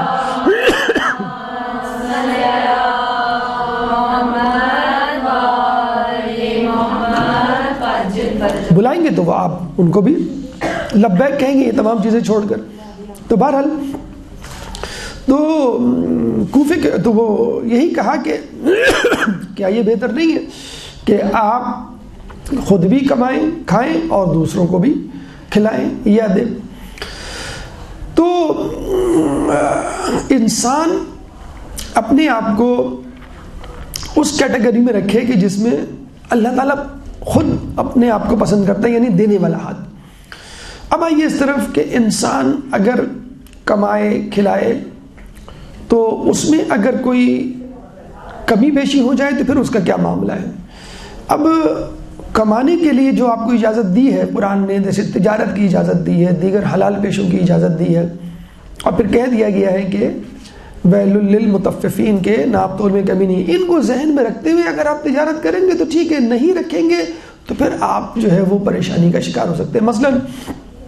مثال اگر ہم دیں کہ ایک آدمی جو ہے وہ آج کل جیسے لوگ کیئر نہیں کرتے، ہم اکثر جاتے ہیں سبزی خریدنے، پھل خریدنے، تو ہم نے دیکھا ہوگا انگور خریدیں تو ایک دانہ منہ میں لے کے ڈال دیا، اس انگور والے سے پوچھے بغیر وہ بیچارہ ایک انگور کے لیے کیا آپ کو اصول و ضوابط سکھائے گا؟ اصل کہ غلط ہے آپ نے جو انگور کا دانہ منہ میں ڈالا۔ اسی کی ایک مثال سن لیتے ہیں کہ انسان جب ہے کوئی چھوٹی سی بھی چیز کی چوری کرے تو اس کا حساب ہے۔ کہتے ہیں کہ ایک عورت جو ہے وہ اس نے اپنے بچے کو بہت دینداری کے ساتھ پالا پوسا، بڑا کیا، جوان کیا، پتہ چلا کہ اس کے بچے نے ایک دن چوری کر ڈالی۔ اس عورت کو پتہ چلا تو وہ بڑی پریشان ہوئی کہ یہ ہو ہی نہیں سکتا، میں نے تو اس کو بہت زیادہ جیسے کہتے ہیں کہ تقوی کی تعلیم دی، تعلیم و تربیت میں کوئی کمی بیشی نہیں کی۔ تو بزرگ سے جا کے پوچھا تو بزرگ نے کہا کہ تم نے کہیں نہ کہیں تو ڈنڈی ماری ہوگی، کوئی ایسی چیز کھلائی ہوگی یا کوئی بات کی ہوگی، تم غور کرو۔ تو اس کو یاد آیا کہ جب یہ گود میں تھا تو میں اس کو لے کے جا رہی تھی، آگے ایک انار والا تھا، تو میں نے سوئی کی نوک سے اس انار والے کے انار میں وہ سوئی گھونپی، اور جب اس کو باہر نکالا تو اس میں انار کا رس، تو میں نے اس بچے کو پلا دیا۔ یعنی وہ شاید وہ قطرہ بھر انار بھی نہیں تھا، انار کا رس بھی نہیں تھا۔ تو بزرگ نے کہا کہ بس وہ جو چوری کے انار کا رس تم نے جو بچپن میں اس کو پلایا تھا، یہ اس کا اثر۔ تو بڑا افسوس ہوتا ہے، وہ ابھی ویڈیو بھی سرکولیٹ کر رہی ہے، کسی کو پکڑا گیا ہیروئن کی اس میں، اور پھر جو ہے اس کو چھوڑ دیا گیا، پھر اس کو کہا بھی جا رہا ہے کہ بھائی آپ کے بچے کے لیے نہیں، میری بچوں کی جو ہے کوئی فکر نہیں۔ تو ہمارے بچے جو ہم کہہ رہے ہیں کہ راہ راست پہ نہیں آ رہے، جو ان کو سمجھ بھی نہیں آ رہا ہے، وہ اسی حلال حرام روزی اور مشتبہ روزی کے ضمن میں پل رہے ہیں۔ اچھا، دوسری بات یہ ہے کہ ایک تو یہ حرام کا معاملہ ہو گیا، بسا اوقات تو آن دا اسپاٹ اللہ تعالیٰ آپ کو بتا دیتا ہے کہ یہ جو تم نے ڈنڈی ماری ہے، جو تم نے حرام کمایا ہے، یا تم نے جو ہے یہ غلط بیانی کی ہے، یہ تمہارے کسی کام کی نہیں۔ خود مولا علی کے حوالے سے حضرت میثم تمار کے کھجور کا واقعہ ہمیں ملتا ہے کہ مولا جو ہے وہ میثم تمار کے پاس بیٹھے باتیں کر رہے تھے، تو وہ چھوٹی سی دکان تھی، ٹھیلا تھا، کچھ بھی کہہ لیں آپ۔ نماز کا وقت ہوا تو میثم تمار نماز کے لیے جانے لگے، کہنے لگے مولا آپ ذرا دیکھتے رہیے گا، میں آتا ہوں۔ اب بتائیں اتنا بڑا شخص مولا کائنات خلیفہ وقت وہ جو ہے وہ ٹھیلے پہ، چھاوڑی پہ، چھوٹی سی دکان پہ بیٹھا ہوا ہے۔ کچھ دیر کے بعد ایک شخص آیا، اس نے جو ہے وہ کھجوریں لی اور پیسے دیے اور چلا گیا۔ اب میثم تمار آئے کچھ دیر کے بعد، مولا نے بتایا کہ بھائی یہ دھندا ہوا ہے، اتنی کھجوریں دی ہیں میں نے اور یہ پیسے۔ تو میثم تمار نے پیسے دیکھے درہم، تو کہا کہ یہ تو کھوٹے ہیں۔ تو مولا نے کہا کوئی بات نہیں، کھجوریں بھی کڑوی ہوں گی۔ کہتے ہیں بس وہ کچھ دیر کے بعد وہ شخص بھاگتا ہوا آیا اور غصے میں میثم تمار کو کہا کہ یہ کیا تم کڑوی کھجوریں بیچ رہے ہو؟ تو میثم تمار نے اس کے سکے اس کو واپس کیے کہ تمہارے سکے بھی کھوٹے تھے۔ تو آن دا اسپاٹ اللہ تعالیٰ جسے کہتے ہیں نا، یہ جو ہمارے معاشرے میں آپ دیکھتے ہیں نا، تو وہی والا معاملہ ایزی کم اینڈ ایزی گو، کہ آپ حرام کما رہے ہیں اور بس وہ حرام آتے ہی چلا جاتا ہے۔ آپ کو بہت ساری ایسی مثالیں مل جائیں گی ایسے گھرانوں میں جو حرام کما رہے ہیں لیکن اس کے برکات نہیں ہوتے۔ کہتے ہیں نا کہ اللہ تعالیٰ سے کثرت نہیں، برکت کی دعا مانگو۔ یعنی کثرت تو ہے لیکن آپ دیکھیں لوگ رو رہے ہیں، جھگڑ رہے ہیں اور اس میں کوئی برکت نہیں ہے۔ ایک کم کما رہا ہے لیکن اس کے پاس اتنا ہے کہ سالوں سے اس کے پاس پیسے پڑے ہوئے، اس کو سمجھ بھی نہیں آ رہا میں کہاں انویسٹ کروں، کہاں ڈالوں، کس کو دوں۔ یعنی اتنی بچت ہے، بہت برکت ہے جسے کہتے ہیں، یہ ہے اصل چیز برکت۔ تو برکت جسے کہتے ہیں کہ وہ ختم ہو جاتی ہے، یا تو اللہ تعالیٰ آن دا اسپاٹ آپ کو سکھا دیتا ہے، بتلا دیتا ہے، یہ تو بہت اچھی بات ہے۔ اگر نہیں تو ٹھیک ہے کچھ عرصے کے بعد وہ پھر گناہ اس کی سزا زیادہ سخت ملے گی، اور اگر زندگی میں نہیں تو کم از کم زندگی کے بعد آپ کو پکڑ لیا جائے گا۔ وہ کہتے ہیں کہ 2 افراد جا رہے تھے، آگے ایک لکڑہارا جا رہا تھا، تو ایک دوست نے اس لکڑہارے کی لکڑی میں سے ایک تنکا توڑ لیا، ٹوتھ پک جسے کہتے ہیں نا کہ دانتوں میں خلال کے لیے، اور خلال کرنے لگا۔ اس دوست کا انتقال ہو گیا۔ تقریباً 1 سال کے بعد اس دوست کو دوسرے دوست نے دیکھا، اور دیکھتے ہی فوراً پوچھا کہ اللہ تعالیٰ نے تمہارے ساتھ کیا سلوک کیا؟ تو اس دوست نے کہا کہ جو میں نے تنکا توڑا تھا اس کا آگ کا عذاب آج 1 سال کے بعد تک بھگت رہا ہوں، یعنی اس تنکے کے توڑنے کی سزا 1 سال تک اس کو برزخ کی آگ میں جلنا پڑا۔ اب یہ نہیں پتا کہ 1 سال تک کی آگ تھی کیا اس کے بعد بھی تھی۔ تو یہ جو ہم جسے کہتے ہیں نا کہ سب سے بڑا گناہ ہی وہی ہے جس کو صبح ہلکا سمجھ کے کیا جائے، ارے یہ تو معاف کر دے گا، یہ تو سب کر رہے ہیں اور یہ تو کوئی ایسا مذاقہ نہیں ہے اس کو کرنے میں۔ کچھ ہوتے ہیں گناہ سوسائٹی میں بڑے کامن ہوتے ہیں، کچھ ہوتے ہیں وہ کامن نہیں ہوتے، تو جو کامن ہوتے ہیں ہم کہتے ہیں اس میں کیا ہے۔ تو ہمیں سوسائٹی کو اس کے معیار کو ذہن میں رکھتے ہوئے نہیں کرنا بھائی سب کر رہے ہیں، موسیقی ہے، بے پردگی ہے، بہت سے ایسے گناہ ہیں کہ چل رہا ہے سب۔ تو یہ دیکھنا ہے کہ تم یہ نہ دیکھو کہ تم کتنا بڑا گناہ کر رہے ہو، یہ دیکھو کہ تم کس کی نافرمانی کر رہے ہو، کس کی عدالت میں جو ہے وہ کھڑے ہوئے ہو۔ تو انسان کو کرپشن کی، حرام کمائی کی اسی وقت سزا مل جاتی ہے، کچھ عرصے کے بعد مل جاتی ہے، یا کم از کم مرنے کے بعد۔ اچھا یہ تو عام طبقہ ہو گیا یا گنہگار طبقہ ہو گیا، کہہ لیجئے بے پرواہ لاپرواہ طبقہ ہو گیا۔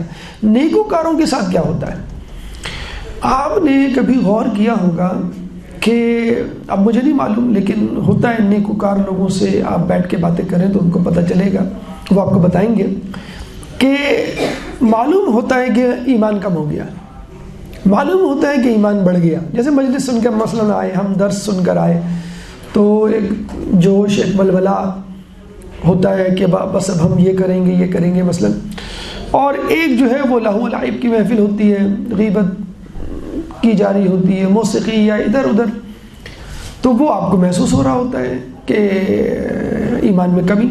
تو بہرحال یہ بھی کہتے ہیں کہ بہت بڑی اللہ کی دین ہے اگر کسی کو احساس ہو جائے کہ میں اللہ سے قریب ہو رہا ہوں یا اللہ سے دور ہو رہا ہوں۔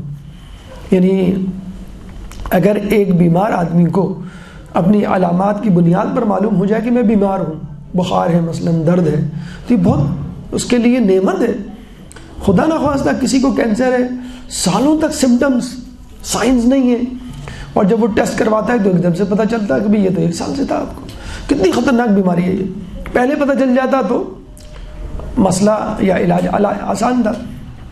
تو رجب علی خیاط یہ بہت بڑے عارف گزرے ہیں پچھلی صدی میں، اور بہت بڑے پڑھے لکھے، بہت بڑے عالم دین نہیں تھے جیسے اکثر ہمارے دلوں میں ہوتا ہے ذہنوں میں کہ جب ہم بہت بڑے عالم دین بنیں گے، بہت زیادہ علم حاصل کریں گے، تب حجابات ہٹیں گے، یا جسے کہتے ہیں کہ معرفت میں ہمارے اضافی ہوگا۔ اچھا یہاں پہ یہ بھی ذہن میں رکھ لیں کہ اللہ تعالیٰ، امام خمینی نے اپنی کتاب میں آداب نماز جو انہوں نے لکھی تھی، کہتے ہیں کہ وہ اتنی مشکل کتاب تھی کہ لوگوں نے ان سے ریکویسٹ کی کہ اس کتاب کو آسان کر کے لکھیں، تو اب جو ہے وہ آسان کر کے وہ کتاب جو ہے وہ لکھی گئی ہے۔ وہ ہمارے ایک دوست کہہ رہے تھے کہ میں اس کا 1 صفحہ جو ہے پڑھ رہا تھا، 1 صفحہ سمجھنے میں مجھے 2.5 گھنٹہ لگا۔ تو ہم نے ان سے پوچھا بھائی کیا تھا اس میں؟ کہیں گے اس میں یہ لکھا ہوا تھا کہ انسان اور اللہ کے درمیان 90,000 ظلماتی اور 90,000 نورانی حجابات ہوتے ہیں۔ ظلماتی یعنی جیسے جیسے آپ گناہ چھوڑیں گے وہ حجابات ہٹتے چلے جائیں گے۔ یعنی فرض کر لیں میں یہاں بیٹھا ہوں اور یہ سامنے امام بارگاہ ہے، تو امام بارگاہ سے مجھ تک کتنے حجابات ہیں؟ یعنی یہ دیوار ہے، اس کے بعد ایک دیوار ہے، اس کے بعد ایک دیوار ہے، تو یہ تمام حجابات ہی ہیں۔ اگر یہ ہٹ جائیں گے تو مجھے سامنے، جیسے میں سامنے ہی بیٹھا ہوں امام بارگاہ کے، تو اللہ اور بندہ کے درمیان 90,000 ظلماتی، 90,000 نورانی تعداد میں آگے پیچھے ہو سکتا ہے۔ تو جیسے جیسے انسان گناہ کم کرتا چلا جاتا ہے وہ ظلماتی حجابات ہٹتے چلے جاتے ہیں، تو خدا سے قربت ہوتی چلی جاتی ہے اس کی، اور جب وہ نیکیاں کرتا چلا جاتا ہے، یعنی نیکیوں میں پہلے واجبات کرے گا، پھر مستحبات کرے گا، پھر مستحبات میں بھی جو مباحات ہیں ان کو بھی وہ مستحب بنا ڈالے گا، حرام سے وہ بالکل ہی اجتناب کرے گا، مکروہ بھی نہیں کرنے کی کوشش کرے گا، مکروہ بھی نہیں کرے گا۔ اب یہ 5 مراحل کو اس نے بالکل اپنے اوپر واجب کر لیا۔ واجب کرنے کا مطلب ہے کہ واجب تو ہی واجب، مستحب کو بھی واجب اور مباح کو بھی واجب سمجھ کے کہ بھائی نیت میں تبدیلی کر کے اس کو مستحب بنا دیا۔ جیسے آپ کپڑے پہنتے ہیں، کھانا کھاتے ہیں، تو آپ یہ نیت کر کے کہہ رہے ہیں کہ بھائی اللہ تعالیٰ نے کہا ہے کہ ہم نے جو ہے وہ لباس کو زینت بنایا، یہ لباس اختیار کرو، کلوا واشربوا ولا تسرفوا، کھاؤ پیو اسراف نہ کرو، وغیرہ وغیرہ۔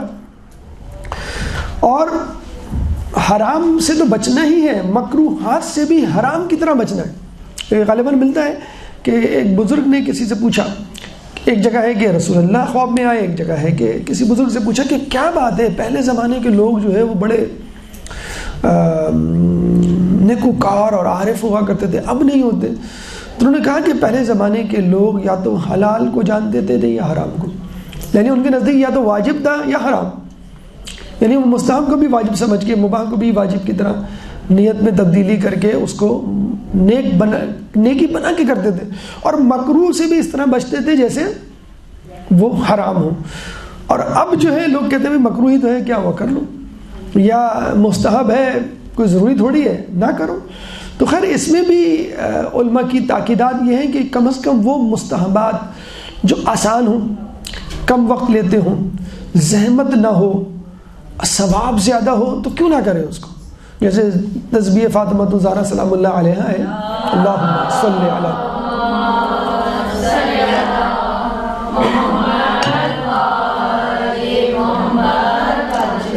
اس میں 1 منٹ بھی نہیں لگنا ہے تو کیوں نہ اس کو انجام دیں۔ تو یہ ذرا سا پر ذہن میں رکھیں۔ تو رجب علی خیاط کے بارے میں یہ ملتا ہے، اتنے بڑے عارف تھے کہ وہ جب کسی سے ملتے تھے تو بتا دیا کرتے تھے کہ تم نے کل شام کو فلاں جگہ یہ گناہ کیا ہے۔ یہ ائمہ کے زمانے کے، رسول کے زمانے کے نہیں، یہ ابھی پچھلی صدی کے زمانے کے، تم نے فلاں دن فلاں مقام پر یہ کہتے ہیں کہ ایک دفعہ وہ اپنے گھر سے نکلے اور واپس آ گئے۔ کسی نے کہا کیا ہوا، آپ جس کام کے لیے گئے تھے وہ کام نہیں ہوا؟ کہنے لگے میں جہاں جہاں سے گزرا وہاں مجھے جانور نظر آئے۔ کہتے ہیں عارف لوگ جب کسی کو دیکھتے ہیں تو اس کا اصلی چہرہ اس کے سامنے، ان کے سامنے نمایاں ہو جاتا ہے۔ اگر وہ گناہ گار ہے تو اس کا چہرہ جو ہے وہ بد شکل اور جانور کی طرح اور مکروہ اور سیاہ نظر آئے گا، اور اگر کوئی نیکوکار ہے تو خوش شکل، اچھا خوبصورت نیکوکار نورانی نظر آئے گا۔ تو وہ بتا رہے ہیں کہ میں گیا اور چوراہے سے واپس آ گیا، مجھے کوئی انسانی شکل کا نہیں ملا، یعنی اتنے بڑے، تو اب اتنے بڑے عارف ہوں۔ اچھا اس کے لیے پھر میں کہوں کہ علم کی اپنی اہمیت، حقیقت میں حلال حرام کا علم جو ہے اپنی جگہ مقدم ہے، لیکن جو لوگوں نے ذہنوں میں بٹھایا ہوا ہے کہ ہم بہت سارا علم حاصل کریں گے تب ہم اس مقام پہ پہنچیں گے، تھوڑا علم کا مطلب ہے کہ جس سے آپ کی زندگی میں کوئی رکھنا نہ پڑے، حلال حرام میں مبتلا نہ ہوں، بلکہ توضیح المسائل کی شروع کی مسائل میں، بلکہ مسائل سے بھی پہلے اس پہ لکھا ہوا ہے کہ انسان کے لیے ان مسائل کو جاننا ضروری ہے کہ جو اس کو روزمرہ کی زندگی میں پیش آتے ہیں۔ آپ یہ سیکھ لیں اور اس کے بعد جو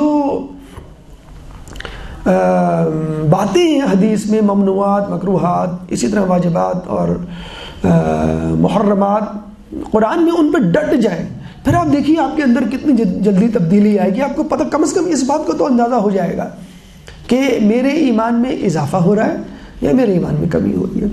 تو رجب علی خیاط کے دل میں یہ اللہ نے الہام کیا جسے کہتے ہیں، یا ان کے پاس جسے کہتے ہیں پتہ چل جاتا ہے۔ جیسے ہم دیکھ لیتے ہیں موبائل پہ کہ بھئی آج کا ٹیمپریچر کیا ہے، بھئی یہ ٹیمپریچر ہے، اچھا بھئی اسی حساب سے پھر ہم باہر نکلیں گے۔ تو انسان کو پتہ چل جاتا ہے اس کا ایمان کا ٹیمپریچر کیا ہے۔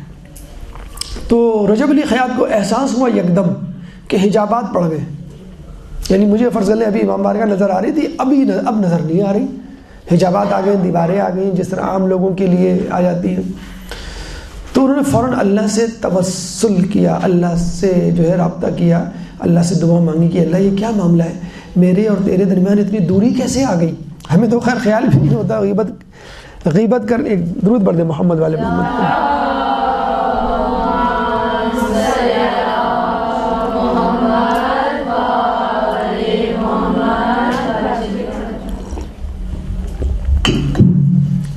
تو ہمیں تو یہ خیال بھی نہیں ہوتا کہ ہم نے جو ہے غیبت کی ہے، ہم نے نماز تاخیر سے پڑھی ہے، خدا نخواستہ قضا ہو گئی ہے تو ایمان میں کمی ہو گئی ہے، کوئی احساس نہیں ہوتا. تو انہوں نے توسل کیا، انہوں نے دعا مانگی اور اللہ سے کہا کہ اللہ یہ کیا معاملہ ہے کہ یہ میرے اور تیرے درمیان دوری کیسے ہو گئی؟ تو اللہ نے پھر ان کو الہام کیا کہ پچھلے ٹرین میں سفر کر رہے تھے وہ، تم نے پچھلے اسٹیشن پر کوئی مشکوک غذا کھائی تھی جس کی وجہ سے تمہارے اور میرے درمیان حجابات آ گئے. یعنی وہ ان کی ہاتھوں کی کمائی نہیں تھی، کسی جگہ سے کھالی ہوگی، بہرحال وہ شخص ایسا نہیں ہوگا متقی پرہیزگار. تو اس زمانے میں تو باہر کی چیزوں پہ بھی بڑا جو ہے لوگ توجہ دیا کرتے تھے، اور ہمارے یہاں تو خیر ڈائننگ آؤٹ بہت زیادہ عام ہو گیا، بلکہ فیشن ہو گیا ہے، اسٹیٹس سمبل بن گیا ہے. لوگ جاتے ہیں سب سے پہلے تصویر کھینچتے ہیں کہ ہم کہاں گئے، یہ ہمارا پیزا ہے، یہ ہمارا بروسٹ ہے، دیکھو ہم کھا رہے ہیں، آپ بھنڈی کھا رہے ہیں، لوکی کھا رہے ہیں، ہم گھر میں باہر ہم یہ کھا رہے ہیں. تو ابھی بھی میں جانتا ہوں ایک کینیڈین فیملی کو جن کے بچے باہر نہیں کھاتے، اور اتنی متقی پرہیزگار فیملی ہے کہ مجھے 100% یا 99% خیر میں اتنا بڑا وہ تو نہیں ہوں، مجھے یقین ہے کہ وہ امام کے لشکر میں شامل ہوگی پوری فیملی. کیونکہ پھر میں نے نوٹ بھی کیا ان سے ذرا جواب سوال یہ پوچھ کے پتہ یہ چلا کہ ان کے بچے باہر کھاتے ہی نہیں ہیں. یعنی کوئی ایسی غذا نہیں ہے جو ان کی امی ان کو گھر میں نہیں پکا کے دیتی. حتیٰ کہ اتوار کو انہوں نے حلوہ پوری کھائی تو میں نے پوچھا آپ نے حلوہ پوری کھائی لی؟ آخر کہ نا امی نے پکائی تھی. تو ہمارے یہاں تصور ہی نہیں ہے حلوہ پوری گھر میں کوئی پکائے. لوگ ہنستے ہیں اگر آپ کہیں کہ آپ، تو ہمارے زمانے میں ہماری امیاں ہماری نانی دادی پکایا کرتی تھیں. لیکن آج کل تو مسئلہ وہی ہے، بیویاں منہ بنا کے کہہ دیتی ہیں آج تو باہر سے لے آئیں کم از کم، آج تو جان چھوڑ دیں. تو اور حقیقت ہے اسی کینیڈا کی میں بات کر رہا ہوں. ایک ماں سے بات ہو رہی تھی تو ماں کے فضائل پہ گفتگو ہو رہی تھی، تو وہ کہہ رہی ہے سر آپ کس زمانے کی باتیں کر رہے ہیں. اور ہم نے ان سے صرف یہ کہہ دیا تھا کہ مائیں کتنی اچھی ہوتی ہیں، جب تک بیٹا نہیں آتا وہ کھانا نہیں کھاتی ہیں، چاہے بیٹا 12 بجے آئے 2 بجے آئے. تو کہہ رہی ہے ہنستے ہوئے کہا سر آپ کس what are you talking about, sir آپ کس زمانے کی ماؤں کی باتیں کر رہے ہیں. اب مائیں جو ہے وہ میسج کر دیتی ہیں بیٹا وہ ہاٹ پاٹ میں یہ رکھا فلاں یہ جگہ، یہ مائکرو ویو میں خود گرم کر کے کھا لو.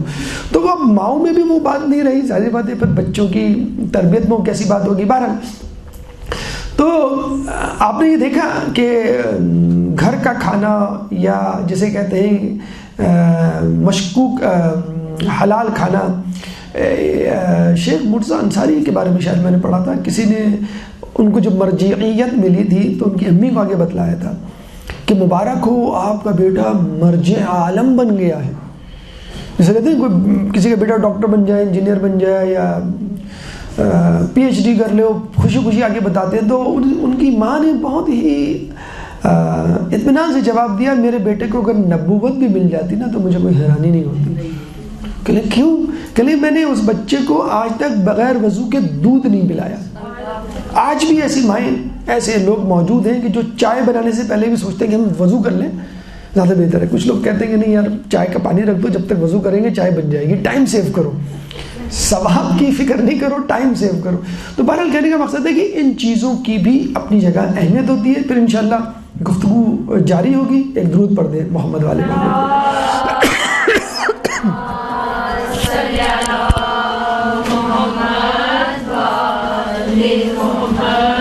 تو آپ نے دیکھا کہ انسان کو تاکید کی گئی ہے، مومنین کو تاکید کی گئی ہے کہ وہ روزی کمائیں، لیکن روزی کمانے میں حلال حرام کا خیال رکھے.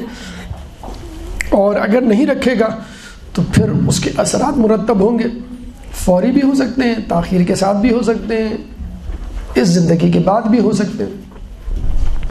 اور دیکھیں اس میں کسی قسم کی شرماہٹ اور جھجک کی ضرورت نہیں ہے، کیونکہ یہ وہ کام ہے کہ جو ہر نبی نے کیا ہے. مثلا اگر ہم غلہ بانی یا بکریوں کو چرانے والی ہم بات اگر کر لیں تو وہ ہر نبی نے کی ہے. عیسیٰ علیہ السلام کے بارے میں بھی ملتا ہے اور دیگر افراد کے بارے میں بھی ملتا ہے. خود رسول نے بھی کی ہے، تجارت بھی کی ہے.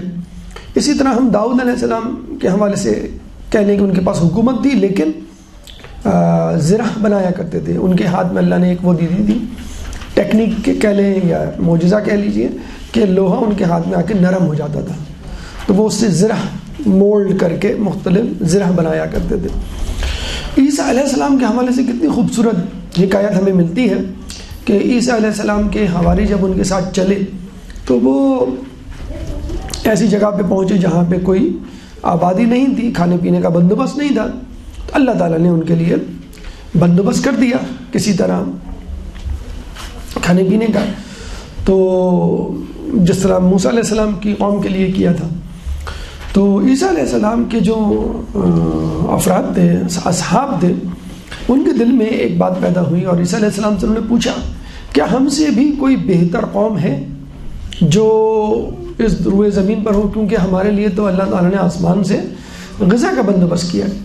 تو عیسیٰ علیہ السلام نے کہا کہ ہاں وہ لوگ تم سے بہتر ہیں جو اپنے ہاتھ سے کماتے ہیں. تب آپ دیکھیے ہمارے اور آپ کے گھر میں اگر منو سلوا اتر جائے یا کوئی بندوبست ہو جائے جنت کے خوان کا، تو ہم سے افضل شخص کوئی نہیں ہوگا اس دنیا میں. لیکن کون ہے افضل اس سے بھی جو اپنے ہاتھوں سے کما رہا ہو، جس کی ہمارے اور آپ کے درمیان کوئی اہمیت نہیں ہے. تو کہتے ہیں کہ انہوں نے پھر ہاتھ سے کمانے کا پیشہ یعنی دھوبی گھاٹ کھولا، ڈرائی کلینر کی دکان جسے کہتے ہیں. اور وہ اتنے صاف ستھرے کپڑے دھویا کرتے تھے کہ ان کا نام حواری پڑ گیا. حور سے نکلا ہے، حور کا مطلب ہوتا ہے سفید، بالکل جسے کہتے ہیں وائٹ. جس طرح جیٹ بلیک کہا جاتا ہے، اسی طرح بالکل جو وائٹ ہوتی ہے رنگت، اس کو ہم کہتے ہیں حور. خوبصورت آنکھ کی ایک پہچان یہ بھی ہوتی ہے کہ جو سفیدی ہے وہ بہت زیادہ سفید ہو اور جو پتلی ہے وہ بہت زیادہ سیاہ ہو. تو اس کو بھی اس آنکھ کو بھی حور کہتے ہیں. تو بہرحال وہ اتنے صاف کپڑے دھوتے تھے کہ ان کا نام بھی حواری پڑ گیا. تو اب آپ یہاں سے اندازہ لگا لیجئے، جو لوگ شرماتے ہیں اور کہتے ہیں بھئی یہ تو چھوٹے موٹے کام ہیں، یہ ہم کیوں کریں. تو خود رسول اللہ نے یہ کام کیا، انبیاء نے یہ کام کیا. خود مولا علی کے لیے ہم حکایتیں روایتیں دیکھتے ہیں کہ کس طرح وہ یہودی کے باغ میں پانی دے رہے ہیں. یہ اس زمانے کی بات ہے کہ جب اسلام اپنا غلبہ پا چکا تھا، یعنی بڑے آرام سے وہ پرتعیش زندگی گزار کرتے تھے، لیکن یہودی کے باغ کو پانی دے رہے ہیں. پانچویں امام، امام محمد باقر علیہ السلام.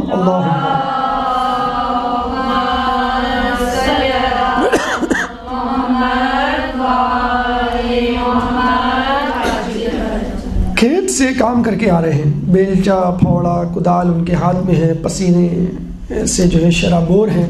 تو ایک صوفی وہاں سے گزرا. اس زمانے میں تصوف جو ہے بہت آگے چلا گیا تھا، پانچویں اور چھٹے امام کے زمانے میں.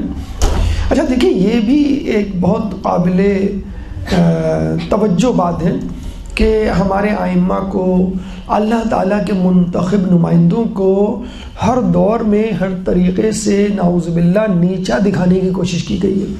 یعنی جب یہ دیکھا کہ اللہ کا رسول جانشین کا اعلان کر رہا ہے، خلافت دے رہا ہے، تو کسی طرح شب خون خلافت پہ مارا گیا کہ خلافت مل جائے گی تو شاید ہم امیر المومنین کی جو ہے وہ کرسی پہ یا ان کے منصب پر، ان کی فضیلت اور ان کے مقام پر پہنچ جائیں گے. ایسا نہیں ہوا. پھر ہم دیکھتے ہیں جب ائمہ کے لیے علم اور اس کے لیے راستہ آسان ہوا پانچویں چھٹے امام کے دور میں، تو لوگ ان کی طرف ملتفت ہوئے. تو ہم دیکھتے ہیں کچھ درباری ملاؤں نے جو ہے اپنی جگہ بنانی شروع کی بادشاہوں کے درباروں میں، اور ان کو ریکمنڈ کیا گیا کہ بھئی ان سے پوچھو گے تو 2 درہم ملیں گے. اگر تم چھٹے امام سے جا کے شیعوں کے پوچھو گے تو تم کو 1 درہم دینا پڑے گا. تو یہ بھی ایک طریقہ اپنایا گیا کسی طرح نیچا کرنے کے لیے. امام کے پاس گھبرائے ہوئے لوگ آئے کہ امام ہم کیا کریں. امام نے کہا بہت آسان طریقہ ہے، تم جا کے درباری ملا سے پوچھو اور 2 درہم لو، اور پھر مجھ سے آ کے پوچھو اور 1 درہم واپس کر دو حکومت کو. تو 1 درہم تمہیں پھر بھی مل گیا. تو بہرحال اس زمانے میں ہمارے امام نے یہ سارے مسائل حل کیے. تو علمی جب انہوں نے دیکھا کہ ملکہ ہے ان کو، تو کس طرح علم پر قبضہ کیا جائے، تو درباری ملا جو ہے وہ آگے بڑھنے کی کوشش کی. اس زمانے میں لفظ امام یا لقب امام کو تقسیم کیا گیا، بہت سارے امام نام کے لوگ جو ہے وہ وجود میں آ گئے. پھر عبادت پہ کچھ لوگوں نے کہا کہ بھائی ان کی تو عبادت بھی ایسی ہے کہ ان کے عبادت میں بھی کوئی وہ نہیں ہے. اچھا یہ بھی ایک عجیب اتفاق کی بات ہے کہ ہمارے امام حکومت ہو یعنی خلافت ہو، امامت ہو، عبادت ہو یا علم ہو، ہر فیلڈ میں یگانہ روزگار تھے، یعنی کوئی کمپٹیشن، کوئی میچ نہیں تھا. لیکن لوگ ایک وقت میں ایک درود پڑھ دیں محمد والے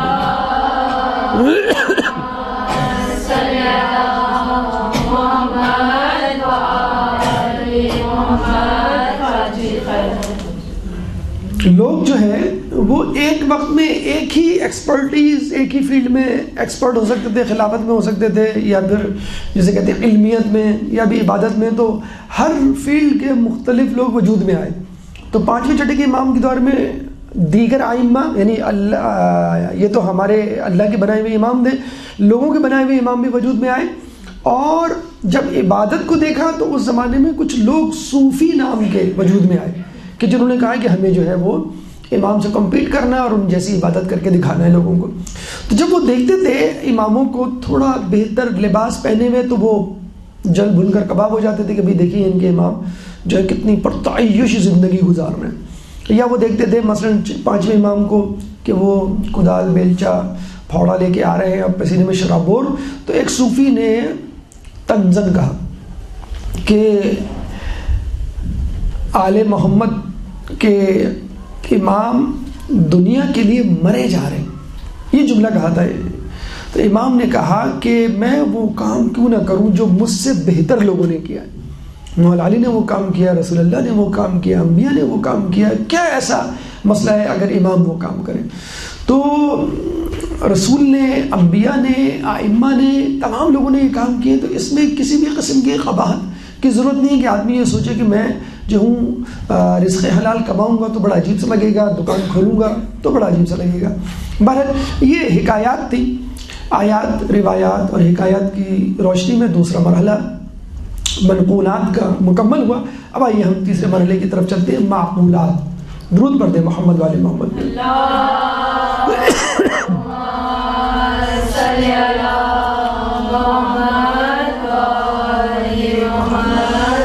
ابھی میں پچھلے دنوں ایک کلپ دیکھ رہا تھا بہت خوبصورت، کہ اس میں یہ بتایا گیا تھا کہ دیکھیں آج بھی مسلمان خواب غفلت کے مزے لے رہے ہیں اور بس ان کے ذہن میں ہے کہ ایک وقت آئے گا کہ بس میدان ہمارا ہوگا اور گھوڑا اور تلوار لے کے ہم پل پڑیں گے. جو ہمارے یہاں کے لوگ ہیں وہ امام زمانہ کے حوالے سے بھی یہ کانسیپٹ رکھتے ہیں، بس وہ آئیں گے اور بس تلوار لہرائیں گے اور سب کچھ حالانکہ ان کے بارے میں ملتا ہے وہ رسول کی سنت پہ عمل کریں گے.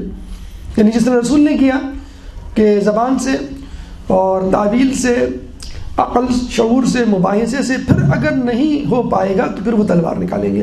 اس طرح دوسرے لوگ بھی ہم دیکھتے ہیں، وہ ٹی وی پہ ڈرامے انہوں نے دیکھنے شروع کر دیے ہیں تلوار اور گھوڑے والے، کہ بس اب جو ہے وہ مسلمانوں کی حکومت ہمارے پاس دوبارہ آنے والی ہے. تو ڈرامے دیکھ دیکھ کے اگر لوگ جو ہے دنیا پہ حکومت کر لیتے تو کی جا چکی ہوتی. یہود و نصارہ نے اس بات کو ذہن میں رکھ لیا ہے. کس بات کو ذہن میں رکھ لیا ہے؟ ایک تو علم کو ذہن میں رکھ لیا.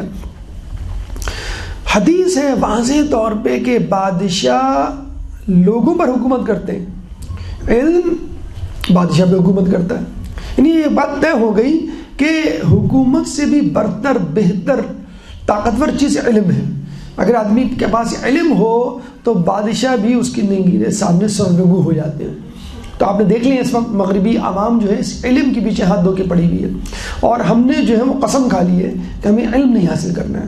ہمارا آپ دیکھ لیں اس وقت جو نظام ہے، میٹرک سسٹم ہی کی میں بات کر لوں، جس طرح نمبر بانٹے جا رہے ہیں، لوگوں کے 80s میں نمبر آتے ہیں، کوئی کانگریٹس نہیں کہتا، لوگ مسکرا کے خاموش ہو جاتے ہیں کہ ہمیں معلوم ہے آپ کی 80s میں پلس میں مطلب کیسے نمبر آ گئے.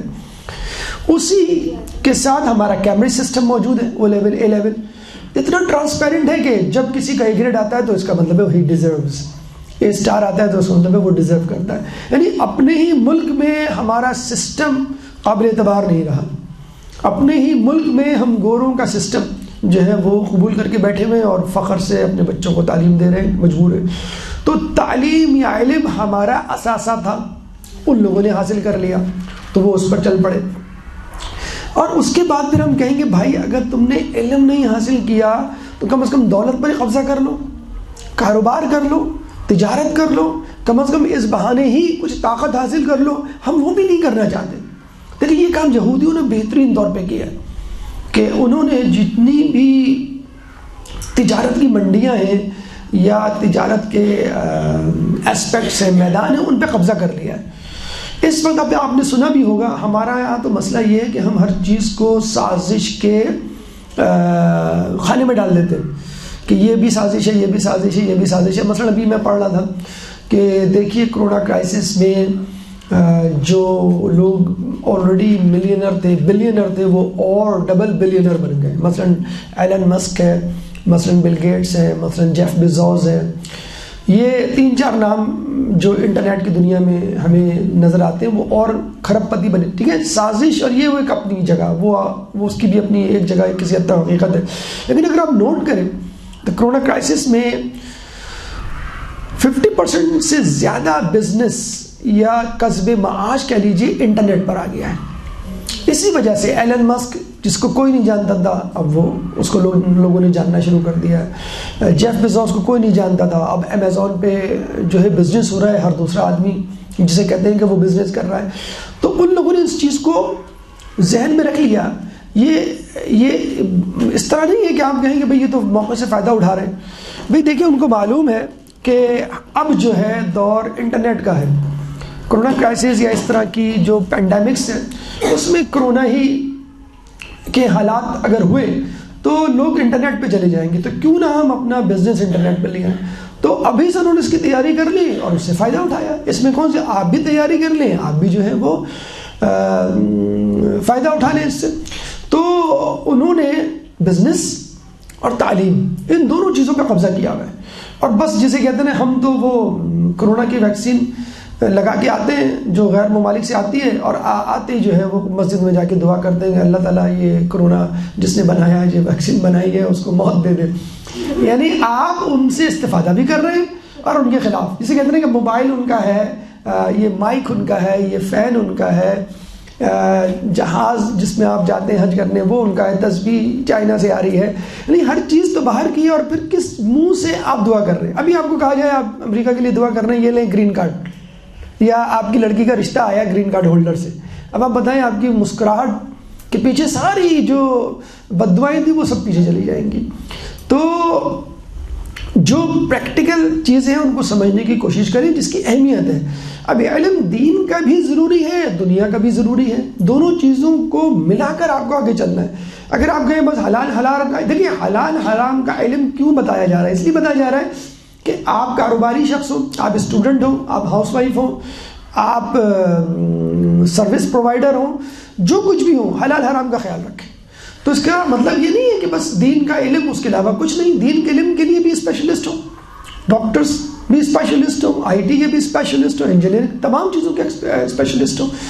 تو کہنے کا مقصد یہ ہے کہ اگر آپ ان دو چیزوں پہ قبضہ کر لیں جس میں اس وقت باہر کے ملکوں نے، باہر کی قوم نے، ان لوگوں نے، استعمار نے، جن کو آپ گالیاں دیتے نہیں تھکتے، گالیاں بھی دے رہے ہوتے ہیں اور ان کی امیگریشن کے لیے تڑپ بھی رہے ہوتے ہیں، یعنی بڑے فخر سے کہہ رہے ہوتے ہیں کہ ہمارے بیٹا، ہمارا چچا کا بیٹا یا ہمارا بھتیجا، ہمارا بھانجا ہے، اس نے آسٹریلیا کی امیگریشن لے لی ہے، فلاں ملک کی جو ہے وہ گرین کارڈ ہولڈر، وہ جو ہے پاسپورٹ ہولڈر سے اس نے شادی کر لی ہے، وغیرہ وغیرہ۔ تو یہ کیا ہے مرعوبیت؟ اگر وہ کام جو وہ کر رہے ہیں، ابھی میں پڑھ رہا تھا $550 بلین کا انٹرنیٹ بزنس ہے، $550 بلین، $1 بلین پاکستان کا ہے اس میں شامل ہے بس۔ یعنی امریکہ میں $550 بلین کی انٹرنیٹ پر بزنس ڈیلز ہو رہی ہیں، اور ہمارا جو ہے تو ہمارے لوگ سستی کاہلی یا معجزات یا گھوڑا اور تلوار اس میں اٹکے ہوئے ہیں کہ بس یہ چیزیں ہوں گی اور پھر معجزہ ہوگا اور ہم جو ہے وہ ٹیک اوور کر لیں گے، اور جو زمینہ ہے وہ ہم جو ہے وہ فراہم نہیں کریں گے امام کے لیے۔ تو امریکہ، اسرائیل، یورپ، کینیڈا جو ترقی یافتہ ممالک ہیں وہ ٹھیک ہے، کچھ تصرفات اور ناجائز چیزیں بھی ہوں گی، لیکن بہرحال اپنے ملکوں میں انہوں نے عدالت قائم کی ہوئی ہے، علم کو ترقی دی ہوئی ہے، بزنس کو کرپشن فری مکمل طور پہ بتانے کی، جسے کہتے ہیں کہ پوری کوشش کی ہوئی ہے، اور اس سے وہ آگے بڑھ رہے ہیں۔ اگر ہم نے آج یہ کام نہیں کیے تو ہم بھی پیچھے رہ جائیں گے، خصوصی طور پہ وہ چیزیں، وہ طریقہ کار کہ جو اس وقت رائج الوقت ہے۔ خود مولا علی فرماتے ہیں کہ اپنے بچوں کو ان کے زمانے کا علم دو، کیونکہ وہ تمہارے زمانے کے لیے نہیں، اپنے زمانے کے لیے پیدا کیے گئے ہیں۔ ہمارے یہاں تو جو ہے وہ موبائل دیکھ کر جو ہے فوراً جو ہے وہ ہم بچے کو جھاڑنا اور لعنت ملامت کرنا شروع کر دیتے ہیں۔ ایک زمانے میں جس موبائل کو ہتھوڑے سے توڑتے ہوئے دکھایا جاتا تھا، اب اسی موبائل کے لیے اسکول والے ہاتھ پیر جوڑتے ہیں کہ بھائی بچے کو موبائل دلائیں کیونکہ اس پہ کلاسز ہوں گی۔ تو بچے کو اب یہ سکھائیں کہ اس کا پازیٹیو یوز کیا ہے۔ اب ایک تو یوز ہم نے بتایا، مجلس، درس، اچھی باتیں، اچھے ویب سائٹس، مسائل وغیرہ، اور دوسرا یوز اس کی جو بزنس ایسپیکٹس ہیں، ای کامرس ہے، ڈیجیٹل مارکیٹنگ ہے، اس حوالے سے اس کو آگے بڑھائیں۔ تو آج کل کے دور میں جس طریقے سے ہمیں آگے بڑھنا ہے وہ طریقہ یعنی علم اور پیسہ، یہ دونوں چیزیں جسے کہتے ہیں کہ ضروری ہے، اس پہ مغرب کا قبضہ ہے۔ یہ تو آج کل کے زمانے کے حوالے سے بات ہوئی۔ اگلے زمانے کے حوالے سے جو کہ اب دور نہیں ہے، کون سا زمانہ؟ دجال کا فتنہ۔ کون سا زمانہ؟ امام کے ظہور کا۔ دیکھیے امام سے پہلے دجال آئے گا، اور آپ بڑے مزے سے بیٹھے ہوئے کہ بس امام آئیں گے، امام ہمیں فون کریں گے، میسج کریں گے، بھائی فلاں جگہ پہنچ جاؤ، ہم ان کو جوائن کر لیں گے اور بس جیت جائیں گے ہم۔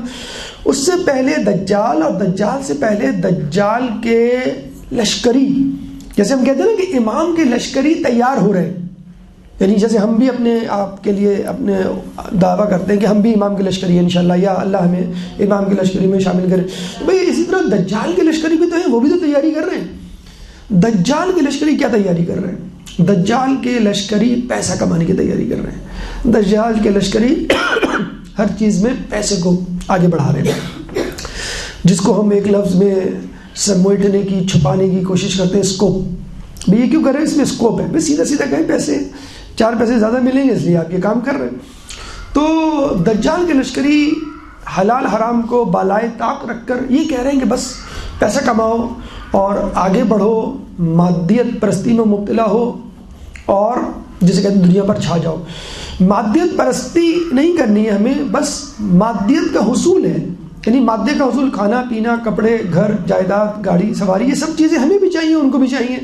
ہمارا ٹارگٹ نہیں ہے یہ، ان لوگوں کا ٹارگٹ ہے کہ یہ چیز ہوگی تو آپ کامیاب، یہ چیز نہیں ہوگی تو ناکام۔ ہمارا لیے یہ وسیلہ ہے، ہمارا ٹارگٹ ہے اللہ کی رضا، ہمارا ٹارگٹ ہے امام کی نصرت۔ تو ایک بزرگ نے بڑی اچھی بات کی، کسی نے ان سے پوچھا اسی پیسے کے حوالے سے، کسب معاش کے حوالے سے، انہوں نے کہا کہ رسول کے زمانے میں لوگوں کے پاس مال ہونا فتنے کی علامت تھا، اور آج کل کے زمانے میں مال کا نہ ہونا فتنے میں مبتلا ہونے کی علامت ہے۔ آپ دیکھ لیجئے، آپ کے گھر میں اگر لڑائیاں ہوتی ہیں تو 70% لڑائیاں اسی پیسے کی وجہ سے ہوتی ہیں۔ 70% لڑائیاں اسی بات پر ہوتی ہیں کہ گھر میں جو ہے وہ کھانا اچھا نہیں پک رہا، بیٹی کے لیے جوڑا نہیں ہے شادی میں جانے کے لیے، بیٹی کے لیے فیس نہیں ہے اسکول میں دینے کے لیے، یا عید کا وقت ہے، رمضان کا مہینہ قریب ہے، ہمارے پاس کچھ کھانے پینے کے لیے۔ تو اگر آپ مناسب مقدار میں اپنے لیے پیسہ جمع کر لیں، یا اتنا جمع کر لیں کہ آپ کم از کم کسی کے محتاج نہ بنیں، کم از کم آپ یہ ٹارگٹ بنا لیں، کوئی مجھ سے یہ نہ کہے کہ تم چونکہ دیندار ہو اس لیے پیچھے رہ گئے۔ آپ کو، مجھ کو تو سب سے آگے نکلنا ہے دنیا میں، کہ لوگ کہیں دیکھیں دینداری کی وجہ ہی سے تو یہ آگے پہنچا ہے، یہ حجاب کرتی لڑکی جبھی تو آگے گئی ہے، یہ لڑکا داڑھی رکھا ہوا ہے، نماز پڑھتا ہے، والدین کا فرمانبرداری اس لیے تو آگے گیا ہے۔ ہم نے کیا کیا؟ ہمیں اپنی بساط کو لپیٹ کر، نہیں بس اللہ دے دے گا، وہی جسے کہتے ہیں کہ 2 جوتے مار کے، یا وہی کوفے میں جو عابد تھے جن سے بہتر کتے تھے، اس طرح کی زندگی گزار کے بس اللہ مالک آخرت ہماری ہے۔ آپ کو کیا معلوم بھائی، جو شخص آپ کی کفالت کر رہا ہے وہ خود آپ سے بہتر ہو۔ وہ ایک صاحب نے مجھے اپنا خواب سنایا، کہنے لگے کہ ہم اپنا مدرسہ چلاتے تھے، اور مدرسے میں چلانے والے جو ہمارے فنڈر تھے نا، جو ڈونیشن دیا کرتے تھے، تو وہ اکثر ان سے ہماری ملاقات بھی ہوا کرتی تھی. تو جو مدرسے کے وہ تھے پرنسپل عالم دین، وہ ان کے ساتھ ان کی گاڑی میں بیٹھ کے کہیں جا رہے تھے. تو وہ بتا رہے تھے کہ دیکھیں یہ ہاں میری پراپرٹی یہ ہے. اچھا یہ خواب دیکھ رہے ہیں کون؟ عالم دین جو پرنسپل ہیں یا ہیڈ ہیں مدرسے کے. تو وہ کہہ رہے دیکھیں یہ میری پراپرٹی یہاں پر ہے، یہ پراپرٹی میری یہاں، یہ مل ہے، یہ مکانات ہیں. تو کہہ رہے خواب میں میرے دل میں آیا کہ یہ شخص تو جہنمی ہے، یہ شخص جو ہے وہ ٹھیک ہے تھوڑا بہت تو اس کو ثواب مل جائے گا، جہنم کے ہلکے درجے میں رہے گا، کیونکہ بہرحال یہ مدرسے کی جو ہے وہ اعانت کر رہا ہے، لیکن یہ دنیا میں مبتلا ہے، بس یہ کسی نہ کسی وقت ایمان کا خاتمہ ہو سکتا ہے. تو وہ بتا رہے ہیں کہ خواب جاری ہے. خواب میں ہی انہوں نے کہا کہ نماز کا وقت ہو گیا، مجھے نماز پڑھنی ہے، مسجد کے پاس روک دیں گاڑی. تو انہوں نے گاڑی روک دی، وہ مسجد سے اترے اور کافی طرح دور تھی اندر، وہ پڑھنے گئے. تو نماز میں تھوڑا سا وقت تھا، اذان جو ہے وہ ہو رہی تھی. تو ان کو آواز جانی پہچانی لگی. وہ خواب چل رہا ہے، وہ بتا رہے خواب، وہ صاحب عالم دین کہہ رہے میں جب قریب گیا، نزدیک کیا کہ جب یہ اذان ختم کر لے مؤذن تو میں اس سے گلے ملوں اور اس کو مبارکباد دوں، اتنی اچھی آواز ہے، دل سوز، دل میں رقت پیدا ہو رہی ہے. تو عالم دین کہتے ہیں کہ جب میں گیا اس کے پاس، میں نے اذان ختم ہونے کے بعد جب وہ مڑا تو میں حیران و ششدر رہ گیا کہ یہ وہی شخص ہے کہ جو ہمارے مدرسے کی اعانت کرتا ہے. یعنی اللہ نے خواب میں اس عالم دین کو بتایا کہ جس کو تم حقیر سمجھ رہے ہو وہ تم سے بھی آگے ہے، وہ مسجد کا مؤذن ہو کے لوگوں کو نماز کے لیے بلا رہا ہے، تم تو نماز پڑھنے کے لیے آ رہے ہو. تو یہ جو کانسیپٹ اپنے ذہن میں رکھے ہوئے کہ جو مالدار طبقہ ہے کچھ بھی کر لے ہم سے پیچھے رہے گا کیونکہ یہ دنیا میں مبتلا ہے. تو دنیا میں مبتلا ہونے کا مطلب یہ نہیں ہوتا کہ آپ کے پاس، مولا علی نے کہا ہے کہ زہد یہ نہیں کہ تم چیزوں کے مالک نہ بنو، زہد یہ ہے کہ چیزیں تمہاری مالک نہ بنیں. بس آپ جتنا پیسہ کما سکتے ہیں کمائیں، لیکن اس کمائی میں، اس پیسے میں کھو نہ جائیں. وہ جسے کہتے ہیں کہ پیسہ جب تک جیب میں ہوتا ہے ایمان سلامت رہتا ہے، جب یہاں آ جائے یعنی ہر بات میں پیسہ پیسہ پیسہ، رشتے کی بات ہو، کیریئر کی بات ہو، عزت دینے اور لینے کی بات ہو، کہتے ہیں کہ جس شخص نے کسی کے پیسے کی وجہ سے عزت کی، اس کا 1/3 ایمان ضائع ہو گیا. تو اگر آپ کی خدا کی محبت، دین کی محبت پیسے پہ غالب ہے تو بہتر یہ ہے کہ آپ تھوڑا سا پیسہ بچا کے رکھیے، کما کے رکھیے کہ بوقت ضرورت کام آ سکے، بلکہ آپ دینے والا ہاتھ بن جائیں. بھئی دیکھیں نا، کسی نے کیا خوب کہا کہ دنیا کی نعمتوں پر سب سے زیادہ حق نیکوکاروں کا ہے.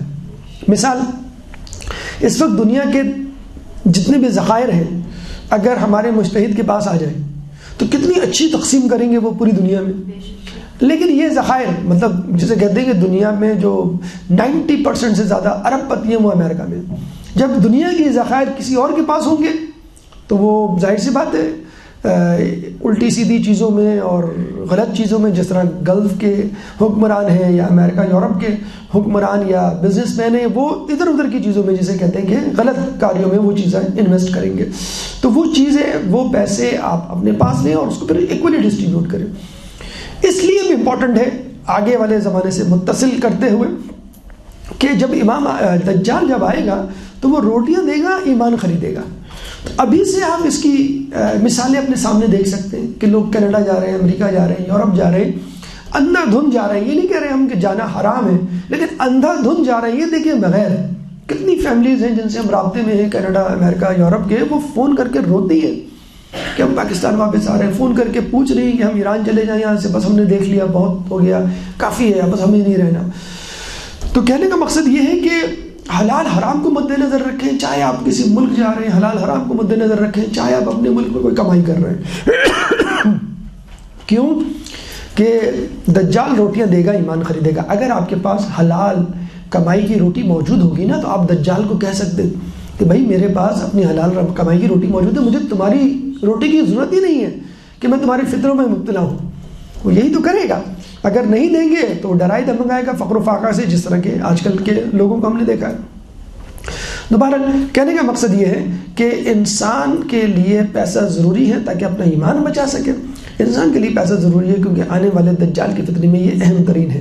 اب آئیے جلدی جلدی ہم مختصراً ان ذمہ داریوں کے بارے میں گفتگو کر لیں کہ جو ہمارے اوپر لاگو ہوتی ہیں۔ اس گفتگو کے بعد ایک درود پڑھ دیں محمد والے محمد پہ، اللہم صلی علی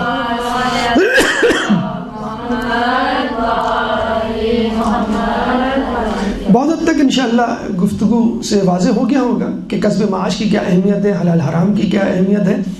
ہم کیا کریں؟ نمبر 1 علم حاصل کریں، حلال حرام کا علم حاصل کریں۔ مولا علی کوفی کے بازار میں کوڑا لے کے گھومتے تھے اور کہتے تھے کہ پہلے تجارت کا علم حاصل کرو پھر تجارت کرو۔ تو یہ جب حاصل کر لیں گے تو آپ قدم قدم پر پوچھیں گے۔ میں اچھی طرح جانتا ہوں، ہمارے ایک دوست ہیں، وہ کسی کاروباری شخص سے ملے، کاروباری شخص نے آفس میں بات ہو رہی تھی، کاروباری شخص نے اسی وقت کوئی فتویٰ پوچھا ان سے، مسئلہ، انہوں نے کہا کہ بھئی یہ طریقہ تو حرام ہے۔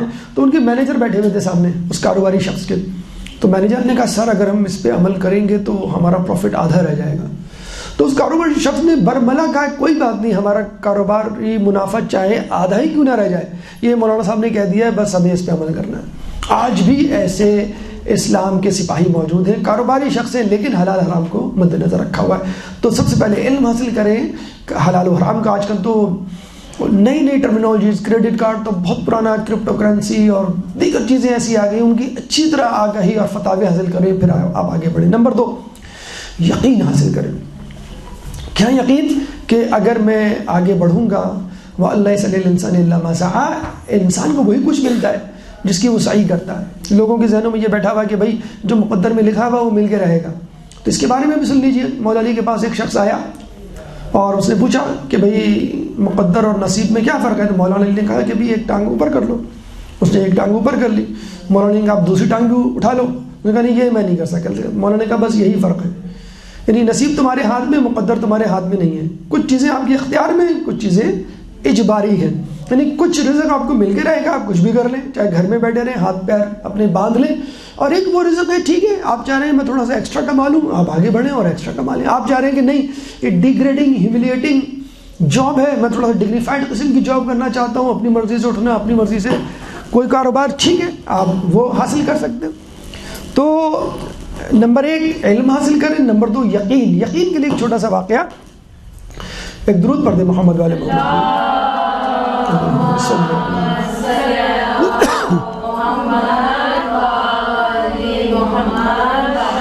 موسیٰ علیہ السلام کے پاس جب ملک الموت آئے تو موسیٰ علیہ السلام کہتے ہیں کہ اپنے چھوٹے بیٹے کو دیکھ کر رونے لگے۔ تو اللہ تعالیٰ نے فوراً موسیٰ علیہ السلام کو وحی کی بھئی فلاں جگہ جاؤ، فلاں جگہ گئے وہ، مطلب وہ رو رہے تھے کہ میرے بعد اس کا کیا ہوگا۔ موسیٰ علیہ السلام کو کہا کہ اپنا عصا جو ہے دریا میں پھینکو، انہوں نے دریا میں پھینکا، دریا جو ہے پھٹ گیا، نیچے خشکی۔ پھر موسیٰ علیہ السلام کو کہا کہ تم اب عصا دوبارہ پھینکو، انہوں نے عصا دوبارہ پھینکا، زمین پھٹ گئی۔ پھر کہا دیکھا کہ پتھر ہے، تو کہا اب دوبارہ پھینکو، انہوں نے دوبارہ پھینکا تو وہ پتھر بھی 2 ٹکڑے ہو گیا۔ اندر ایک کیڑا جس کا منہ کھلا ہوا اور اس کے منہ میں پتا۔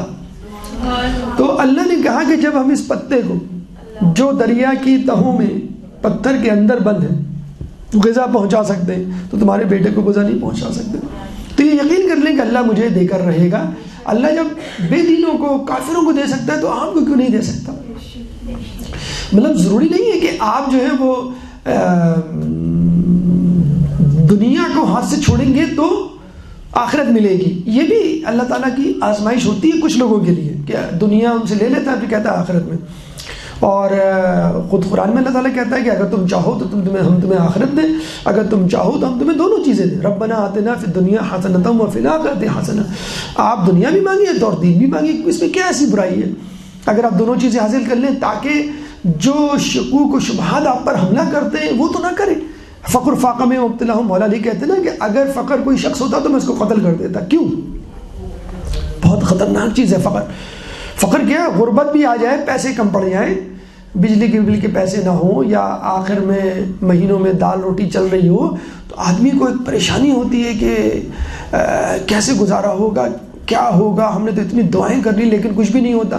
تو دعائیں تو کر لی آپ نے، دوا بھی کریں ساتھ ساتھ۔ نمبر 3 جسے کہتے ہیں کہ علم حاصل کر لیا، یقین حاصل کر لیا، سستی۔ مولا فرماتے ہیں کہ محرومی کا ایک سبب سستی بھی ہے. ہمارے یہاں سستی کاہلی کا بڑا شکار ہے. ایک دن بس آپ نکلے, کوئی نیا کام کسی نے سکھایا, بھائی یہ کر لو, آپ گئے تو پتہ چلا نہیں بھائی نہیں, ارے بھائی ایک دن کرنے, امام نے کہا ہے کہ کوئی کام کرو تو اس کو 1 سال تک جاری رکھو, پھر اس کو بند کرو, پھر اس کو ڈسکنٹینیو کرو. ہم کہتے ہیں بس اللہ تعالیٰ جو ہے وہ پلیٹ میں رکھ کے یا منو سلوا کی طرح ہمیں اتار کے جو ہے وہ دے دے گا. دوسرے مشقت کر رہے ہیں. اب ہم بتائیں کینیڈا جیسے ملک کی حالت یا برف باری یا ویدر ہمارے ملک کا ہو جائے, ہمارے یہاں 2 دن بارش ہوتی ہے, پورا شہر اپ سیٹ ہو جاتا ہے, بند ہو جاتا ہے. ہمارے یہاں اگر کینیڈا جیسی سردی پڑ جائے تو پھر کیا ہو, یا گلف کنٹریز جیسی گرمی پڑ جائے تو کیا ہو. اللہ نے اتنا اچھا موسم, اتنا اچھا ملک دیا ہے, اس کے باوجود بھی علم حاصل کریں, یقین پیدا کریں, سستی سے دور رہیں, اور شرم و حیا, جیسے کہ ابھی ہم نے آپ کو بتایا ہے کہ جب رسول کام کر رہے ہیں, امام کام کر رہے ہیں, تو پھر آپ کے لیے کیا قباحت. آخر میں جو اہم چیز کہنی ہے وہ یہ کہ دنیا کے ساتھ چلتے ہوئے زندگی گزاریں. اب آپ دیکھیے جو آپ کتابیں پڑھ رہے ہیں وہ ظاہر سی بات ہے 20 سال پرانی, 50 سال پرانی آپ کے امی ابو کے زمانے کی تو نہیں ہے. آپ جو کپڑے پہن رہے ہیں وہ 100 سال پہلے پرانے تو نہیں تھے, جن گھروں میں رہ رہے ہیں. تو اسی طرح علم, ٹیکنالوجی یا کمانے کے طریقے بھی اب نت نئے آ گئے. مطلب ہمیں واٹس ایپ اور یوٹیوب پہ کیا فقط ٹک ٹاکرز یا جسے کہتے ہیں کہ جو مزاحیہ اسکٹس ہیں وہی نظر آتے ہیں, اس کے علاوہ اور چیزیں نہیں ہیں جن کو ہم حاصل کر. مثلاً میں آپ کو مثال دیتا ہوں, ایک درود پڑھ دیں محمد والے محمد.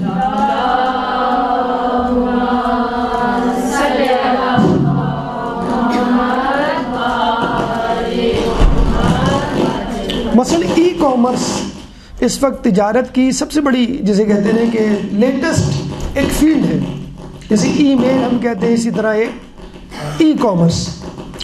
اس میں اگر آپ جو ہے آج کل بہت زیادہ مقبول و معروف ہو رہی ہے, خواتین ہوں چاہے بچے ہوں, جاہل ہوں پڑھے لکھے ہوں, 6 مہینے 3 مہینے کی ٹریننگ ہوتی ہے. بعض اوقات تو 1 ہفتے میں آدمی کام سیکھ لیتا ہے اور وہ کام شروع کر دیتا ہے. یوٹیوب بھرے پڑے کہ 14 سال کی لڑکی ہے 2 لاکھ روپے کما رہی ہے, 16 سال کا لڑکا ہے 6 لاکھ روپے کما رہا ہے, فلاں ہے 54 سال کی عمر میں انہوں نے 6 مہینے میں ایک چیز سیکھی اور $3,000 مثلاً کما رہے ہیں. یہ یوٹیوب اور انٹرنیٹ پہ یہ سب سکسیز اسٹوریز بھری ہوئی ہیں. اب تو خواتین کے لیے بھی بہت آسان طریقہ ہو گیا, آپ گھر بیٹھ کے, یعنی خود ابھی میں پرسوں ایک ویب سائٹ دیکھ رہا تھا, کوئی خاتون ہے باہر کی, یورپ کی, وہ صرف خواتین ہی کو سکھاتی ہیں کہ یہ انٹرنیٹ بزنس آپ کیسے کریں. بلکہ اب تو یوٹیوب پہ خود خواتین, یعنی پاکستانی خواتین میدان عمل میں آ گئی ہیں کہ جو خواتین کی کلاس لیتی ہیں خواتین کو سکھاتی ہیں. بہت سارے گیجٹس ہیں, بہت سارے سافٹ ویئرز آ گئے کہ جو ای کامرس یا جسے کہتے ہیں کہ انٹرنیٹ کامرس یا انٹرنیٹ کو استعمال کرتے ہوئے کہ آپ کس طرح کمائیں, اور کوئی حرام اور جسے کہتے ہیں کہ اس کی ٹینشن بھی نہیں ہے, بہت ٹرانسپیرنٹ اور 1+1=2 کی طرح واضح طور پر ہے. تو جو نت نئے طریقے ہیں ان کو سیکھیے, جو نئی چیزیں ہیں ان کو اپنائیے, اور اپنے ہاتھ میں اتنا پیسہ جمع کیجئے. مردوں کی بھی اعتبار سے بھی بہت ضروری ہے, خواتین کے لیے بھی زیادہ ضروری ہے, جو نوجوان اس فیلڈ میں آنا چاہتے ہیں ان کے لیے بھی بہت ضروری ہے. جو موجودہ جدید ترین طریقے ہیں ان کو حاصل کیجئے, ورنہ ہوگا کیا ہے at the end of the day, یا بالآخر کار شیطان آپ کو ہائی جیک کر لے گا اور پھر یہ کہے گا کہ بھئی حرام کے بغیر تو تم آگے نہیں جا سکتے. اور جب حرام آپ کے پیٹ میں جائے گا تو اس کے لیے کہا جاتا ہے کہ اگر امام بھی آپ کے سامنے کھڑا ہو, کربلا کا میدان ہو, تو اس کی باتیں آپ کو اثر نہیں کریں گی. یہی وہ جملہ تھا جو امام حسین نے عمر سعد کو دیکھ کے کہا تھا کہ مجھے معلوم ہے میری باتیں تم پر عمل نہیں کریں گی کہ تمہارے پیٹ حرام سے بھرے ہوئے. اللہ تعالیٰ سے دعا ہے کہ جو کچھ پڑھا سنا اس پہ عمل کرنے کی توفیق عطا فرما, جو پریشان حال ہیں ان کی پریشانی کو دور فرما, جو بے روزگار ہیں ان کو رزق حلال عطا فرما, جو رزق حلال کما رہے ہیں ان کو رزق حلال میں برکت عطا فرما, جو مقروض ہیں ان کے قرضوں کو عطا فرما, جو زندان میں ہیں ان کو رہائی عطا فرما, جو گمشدہ ہیں ان کو منزل تک پہنچا. کرونا جیسی متعدی بیماری سے ہم سب کو محفوظ فرما. مسلمان دنیا میں جہاں جہاں ظلم و ستم کا نشانہ بنے ہوئے ان سے ظلم و ستم کو دور فرما. امام کے ظہور میں تعجیل فرما. ہمیں ان کے انصار و اعوان میں شامل فرما. ربنا تقبل منا انك انت السميع العليم وتب علينا انك انت التواب الرحيم برحمتك يا ارحم الراحمين.